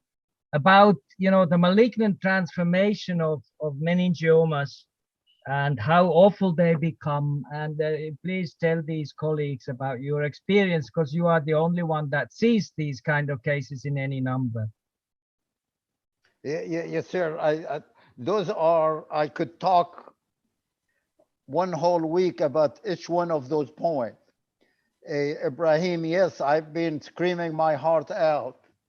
This is the most baffling, to say the least, concept, which is being wrote and taught, that in advance, in a tumor, before you know anything, you bring that patient, you bring the radiation therapist, you bring the ENT, you bring the navigation system, you bring the computer, and says, I am the surgeon, and you put a circle on the MRI, and that's how I'm gonna take out only. And during the operation, beep, beep, beep, the computer navigation tell you you're on the limit, you stop. And then you turn the patient to a radiation therapist who's a pre-advanced. They said they want to radiate that piece, regardless if you could remove it or not. And it's called, as you said, the adaptive hybrid. Very fancy name, adaptive hybrid. I don't know how anyone with a good conscience could go on somebody's head to remove their tumor and know that he could remove it and then stop just to give it to the radiation therapy to radiate it. It's really beyond me to comprehend. But you're absolutely, and I'm glad you brought it up. Thank you, sir. I have one question, Professor. I'm glad to hear Dr. Speah again saying the same thing. We have written and research and many things, and my practice now, almost all of it, a meningioma that was removed partially at one day and radiated, and now after 7-8 years, come back with the recurrence. But the recurrence is very aggressive, high grade. They transform to a more malignant tumor, and they're downhill, one operation after another, and radiation and chemotherapy and immune therapy, and with death. Those that transform to malignancy, which they are now constituting most of my practice. It's a monster we created, or we are not innocent of its creation. Thank you, Professor. I have one question, Professor. Can I ask? Regarding skull-based meningiomas or craniodal meningiomas, after removing the bone and the orbital roof and the base of the skull, how do we reconstruct the skull base? Do you have any advice regarding that? I'm not hearing anything. Yes. If you allow me, I can make the question for you. They are asking about the reconstruction after you resect the tumor and you drill the bone. So what's your advice for the reconstruction at the end of the resection? I'm glad it didn't come up on the video and I put it out. I maybe should replay that video from the beginning to show you this. It's very, very important. Otherwise, you will have a deformed skull. And I have a very simple way. Is my screen still, am I still sharing? No. No, you're not sharing now. Let me see if I could share again. Oh, I'm sorry. Somehow I missed it, or it was a block. It's very, very important.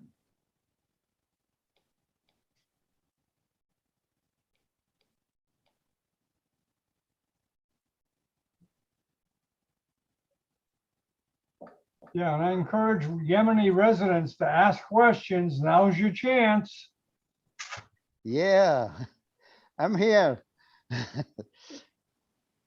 I'm all yours. And I could really tell you a lot too.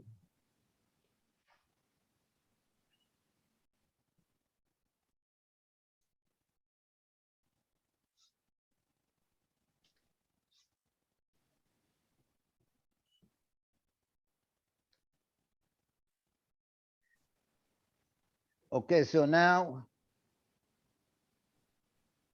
you see that mesh? Yes, sir.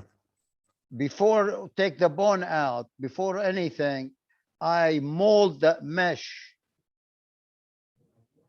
So it will be exactly like the head was.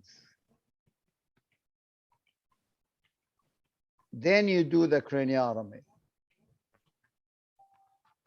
Then at the very end, you put the mesh back. It will be exactly like the skull curvature. Let me see if I can speed it to that.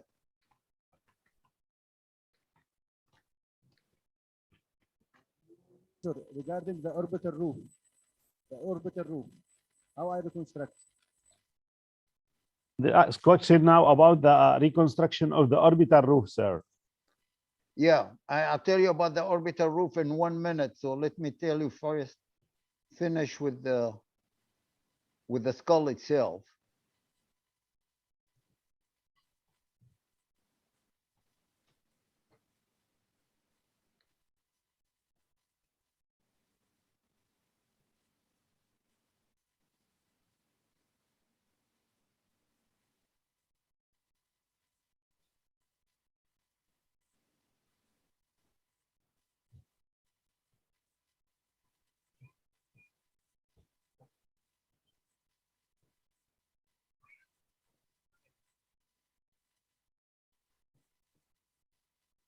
So here the graph, you see how the mesh come back exactly like it was, and then you put methyl methacrylate or bone cement or what have you.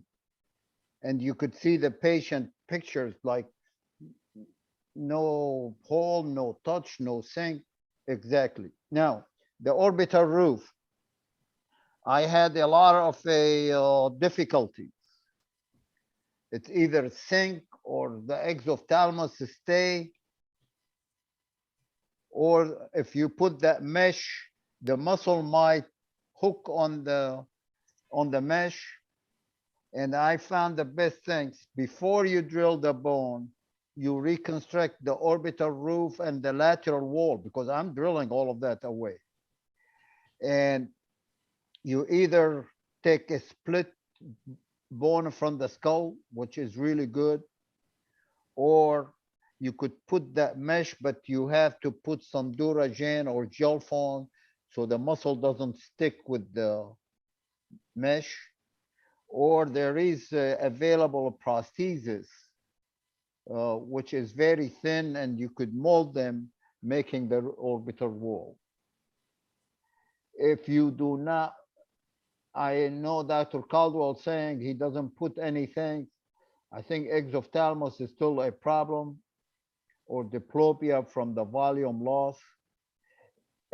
And if you overdo it, the exophthalmos will not disappear. It just has to be right. I'm glad you asked. I tried all the technique and I had a problem with all of them. Now I came to what I told you. Mold the roof and the lateral orbit wall with, there is a prosthesis that is smooth and muscle does not stick to it. Thank you. And very thin. Thank you, Dr. Ghani. Now, Dr. Najjar, you Yes, could sir. teach all of us. My point was here. Thank you very much, sir. There is a lot of meningiomas that are about to kill the patient or paralyze him. Yes, sir. Huge, big convexity. Actually, if you allow me to That can be done with your personal skill without enormous resources. So please tell us. Yes, if Dr. Ahmed allowed me to put my notice. I visited Professor Al-Mufti many times, around maybe 20 years, and I saw the intraoperative MRI, the navigation, the ultrasound, the CUSA, the monitoring, the awake neurosurgery, and the everything. But when I am back to my country, I miss all of these. But he learned me more than $1 million by opening the Sylvian fissure and by resecting of the anterior crinoid, extradural and intradurally. And I am learning now the new colleagues this way, and this is the right way. We cannot have navigation in every city in the Middle East, but we can learn maybe 100 of the new generation, the real way of Professor Yashargil and Professor Al-Mufti. Really, I'm honest that with you that when I open Sylvian fissure, this will be more sufficient for me, more than any intraoperative MRI or the $1 million. So this is real, the golden rules. We should learn it, especially in our country, in the Middle East and Asia and Africa. Anyway, in all the United States, just a few centers, they have all these CyberKnife and others, not in every center. So we should stick to the rules, to the anatomy, to the skull-based courses, and to educate new generation in this right way. Thank you very much for you allow me to say that.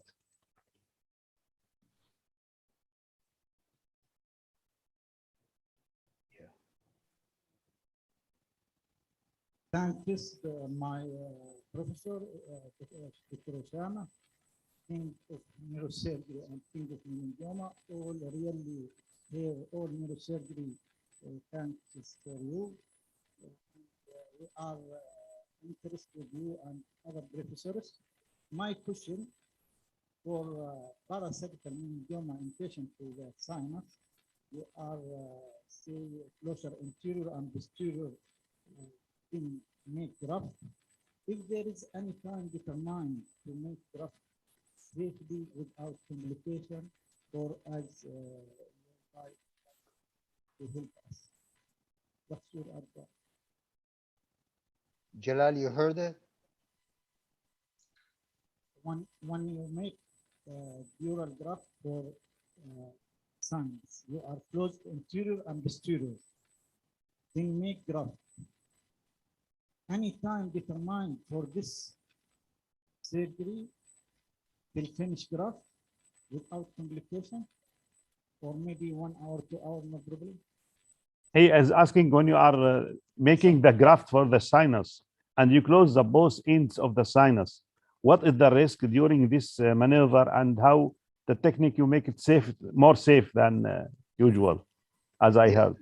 And as you know, sinus repair,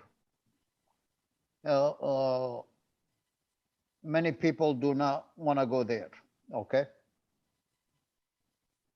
On the other hand, people have gone there for a long, long time. The technique which I showed in a few minutes, it's really elaborated in Campi Atlas, if you have Campi book, surgical book. It is elaborated in my Atlas, the last chapter. And I'm sure other people wrote about it. Yes, going into the sinus could be a very dangerous and fatal endeavor, unless if you take a few steps. The two risks are, one, you're not going to occlude the sinus for a long time to have a major sinus venous infarction on both sides, okay? Because whatever graft you're doing it in a few minutes. Even the whole bypass, it's a not lengthy thing. So the danger is number one, air embolism, because a little tiny opening in the sinus could give you air embolism and fatal air embolism. So you have to take all the precaution that avoid air embolism. And that's the head is not elevated. They maybe put PEEP on the things. And you gotta plug those end of the sinus or clamp them, or two of them. That means, and the second one is obviously bleeding. The sinus could bleed 2 units of blood in no time. So that means you really need to have a control of both ends of the sinus. That means the sinus has to be exposed totally. That means that cranial flap has to cross the midline to start with. There is no place here for keyhole and minimally invasive. Those are a way to lose the patient. You gotta have a full control of the sinus. The flap has to go on both sides. You have to have both ends. How do you control them? With the pressure or gel phone inside it or clamp from outside it? Many different techniques. Don't go with the sinus alone. You need really an expert person to help you, because as I told you, sinus could bleed all the patient blood in no time, and air embolism could be fatal on the table.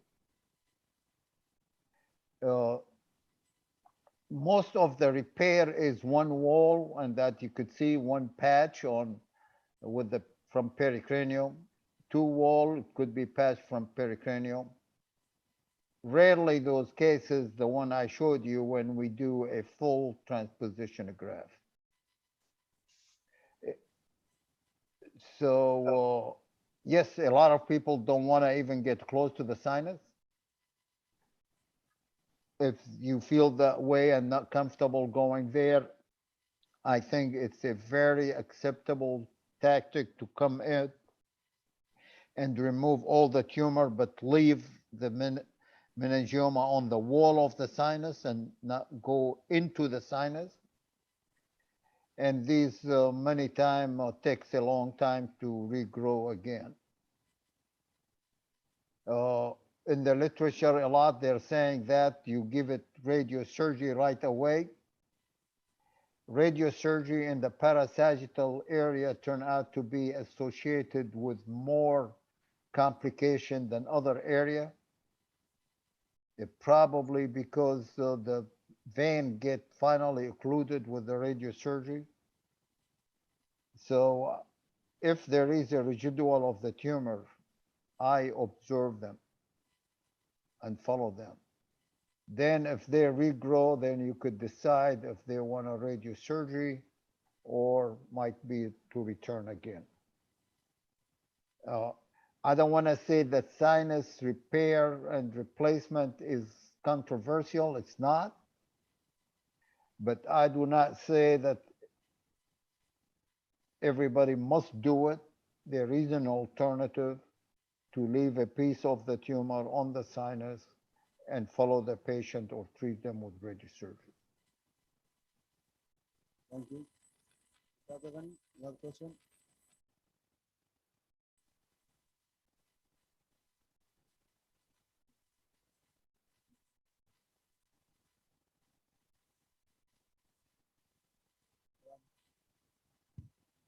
Thank you, Prof. Usama, for this fantastic lecture. Actually, it's a great honor for us, for Yemeni neurosurgeon, and for our country to have such lecture. My question is about the skull-based bones. Should we remove all the bones, like in vitreous apex, meningioma, or CD angles, or as visible as we can? Thank you. You need an interpreter. Yes, the question is, should we remove the bone as much as we can, especially in the vitreous apex and CB angle, or just in the limited marks? For drilling bone. Drilling bone. Yes. I follow it. Yes, you I follow it. followed everywhere. In There CB is angle and always Petros. Yes. Huh? In CB angle and Petros bone also. Yes. I believe a lot of the recurrences, number one, the involvement, the hyperstatic involvement of the bone is just so common. And it's obviously more common in certain places. And that is the turion, the sphenoid ridge, the parasagittal, etc. But as you say, they do go in the foramen magnum, they're around the rim. In the jugular foramen and the CPA angle, it's in the jugular tubercle. In the anterior petrous meningioma, they are in the anterior petrous wall. In petroclival meningioma, it could be in the petrous in the middle fossa. And I drill them. I think the patient deserves a chance for a cure. And the chance for a cure in meningioma is to obtain Simpson grade 1. And there is no magic to it. There is just a hard work. You gotta be ready that you are not gonna have a dinner at home, or you're gonna miss your wife anniversary celebration. Or you miss your hearing also. Sam, there is a picture that you put so many times in your lectures. In your operating room, the picture shows the time when you started, say 8 a.m. And then another picture is 12 midnight. And people are curling around the walls or chairs, sleeping in the theater. The message that you send us all, that neurosurgery, being a neurosurgeon, you need the stamina, physical stamina, mental stamina. There is a job you want to do. You don't listen, you don't look at the time. There is a job you want to do. Nowadays, we have the Speedy Gonzalez surgeons who want to finish so quickly. So again, what's the wisdom for those Speedy Gonzalez's? I hope I passed the message. I admire all my colleagues in the Middle East, the one they're working in their very limited resources and tough situation. Only God could award you for your sacrifices, but you could do it. You could help a lot of people, especially when it comes to a benign tumor. And all of it is really to master a microsurgical technique that require knowledge in anatomy. And you really could, you get to the people just about to herniate with a huge convexity meningiomas and about to die, and they're 40 years mother of 5. And you take that tumor out and save her life forever and save the family from tragedy. It's an enormous goodness you have done, and it doesn't need anything but you. That's what I'm trying. All what you read in the literature and see on these things and this beautiful picture we put, I will show you things to like a Star Wars. It takes your mind out. Privilege to have, but you're doing better because you're doing it, and all what you need to do is your head. And by the way, the patient you're seeing is a lot sicker than the patient I see. But so your help, it's a lot bigger help. And all what it takes really to learn microsurgery, which is based on microanatomy, and it needs your commitment to learn it and practice it.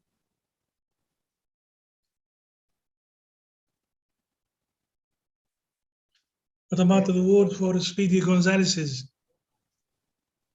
Those neurosurgeons who would love to finish brain surgery within 2 hours. What words of wisdom do you have for those Speedy Gonzalez's? Are you talking to me, Ibrahim?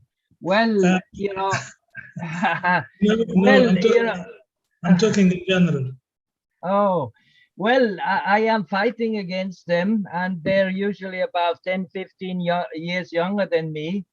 And what can I do? You know, this is not what Professor Yazagil taught me, for sure, no. But I mean, I think anatomy is really the key. We don't need really. My favorite instruments are like a Tubular forceps because it grasps well. They don't have these Tubular forcepses, an 11 blade, and a micro scissor if it really cuts at the tip. And that's about what I need. But as you say, people are just, they want to go home, and I do 20 hours, no problem. And I'm clearly over 60, no problem. By the way, 20 hours may be tough petroclival meningiomas. But again, that's why I choose the subject. 70% of the meningioma is on the vault, like we just showed. Those are not 20 hours operation. Those are a few hours operation. Yes, you are right. Of course, they are 3 or 4 hours maximum if you have a good technique. And this idea of separating the arachnoid was something Professor Yazagil brought up in the context of acoustic neuromas way back in the early 70s somewhere. And I think Professor Benes also emphasized it. You know, we really have to identify the proper layer. And once we have that and respect it, things become so much easier. And I see Dr. Mefti, you using these Tubular forceps to tear the arachnoid apart, because if you grasp them on one side and then on the other side, and then you tear, it is actually going to rupture just there. A lot of people are using forceps to spread, but that can only be done if it's already quite weak and can be separated like that. Small things like that count. So if you can maybe share a little bit of your micro-technical wisdom with us, please.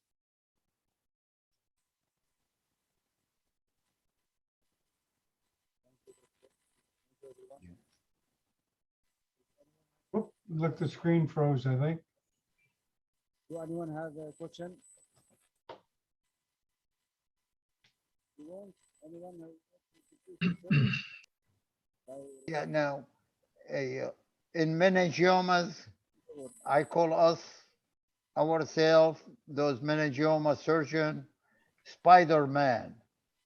You gotta recognize that intraarachnoidal plane.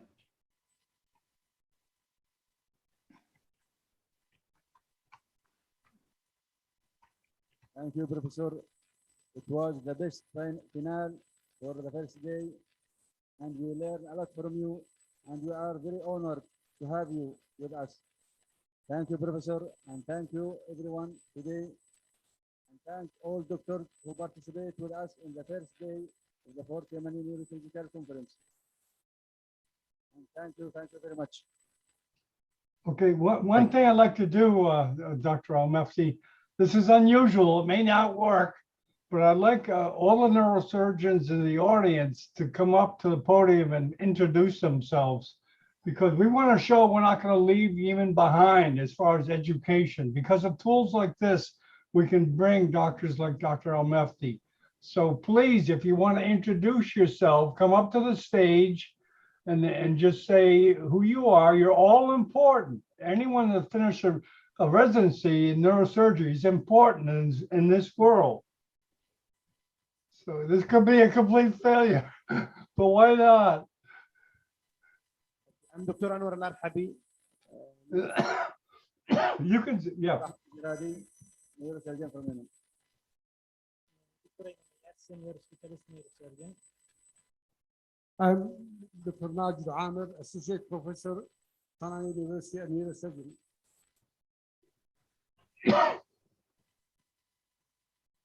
Ahmed Sharafuddin, Senior Specialist. Dr. Idris Nouman, Arab Board of Neurosurgery. You're all important. Dr. Yahel Mohab, Neurosurgeon.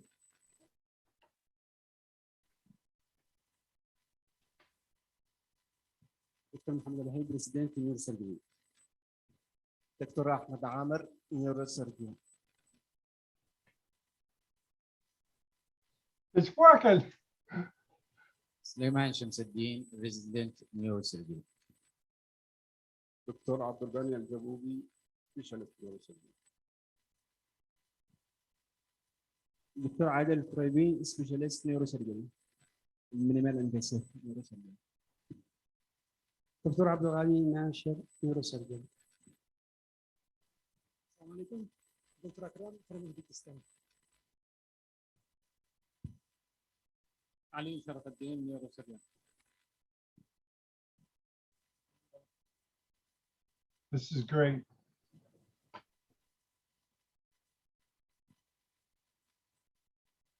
Go ahead.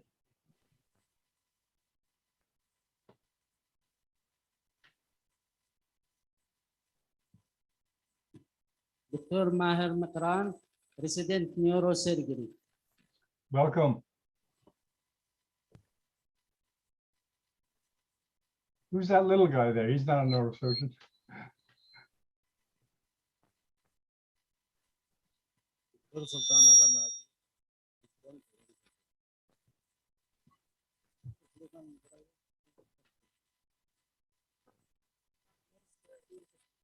I guess we're losing a sound there.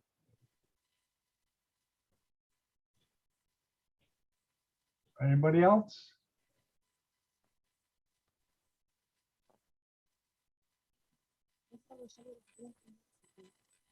Welcome. Welcome. Okay. You got everybody? That's everyone now. The others, Ahmed, that's great. Like, we're not going to leave the Yemen behind as far as education, right? yes, we will do our best with your help and the help of other professors. Okay. Thank you for all your help, Ahmed, and thanks everyone for coming. Thank you for everything. Thank you, everyone. And today we conclude the first day of the 4th Yemeni Neurosurgical Conference. Thank you, everyone. See you tomorrow. Okay, see you tomorrow, everybody. Yeah, they are saying goodbye.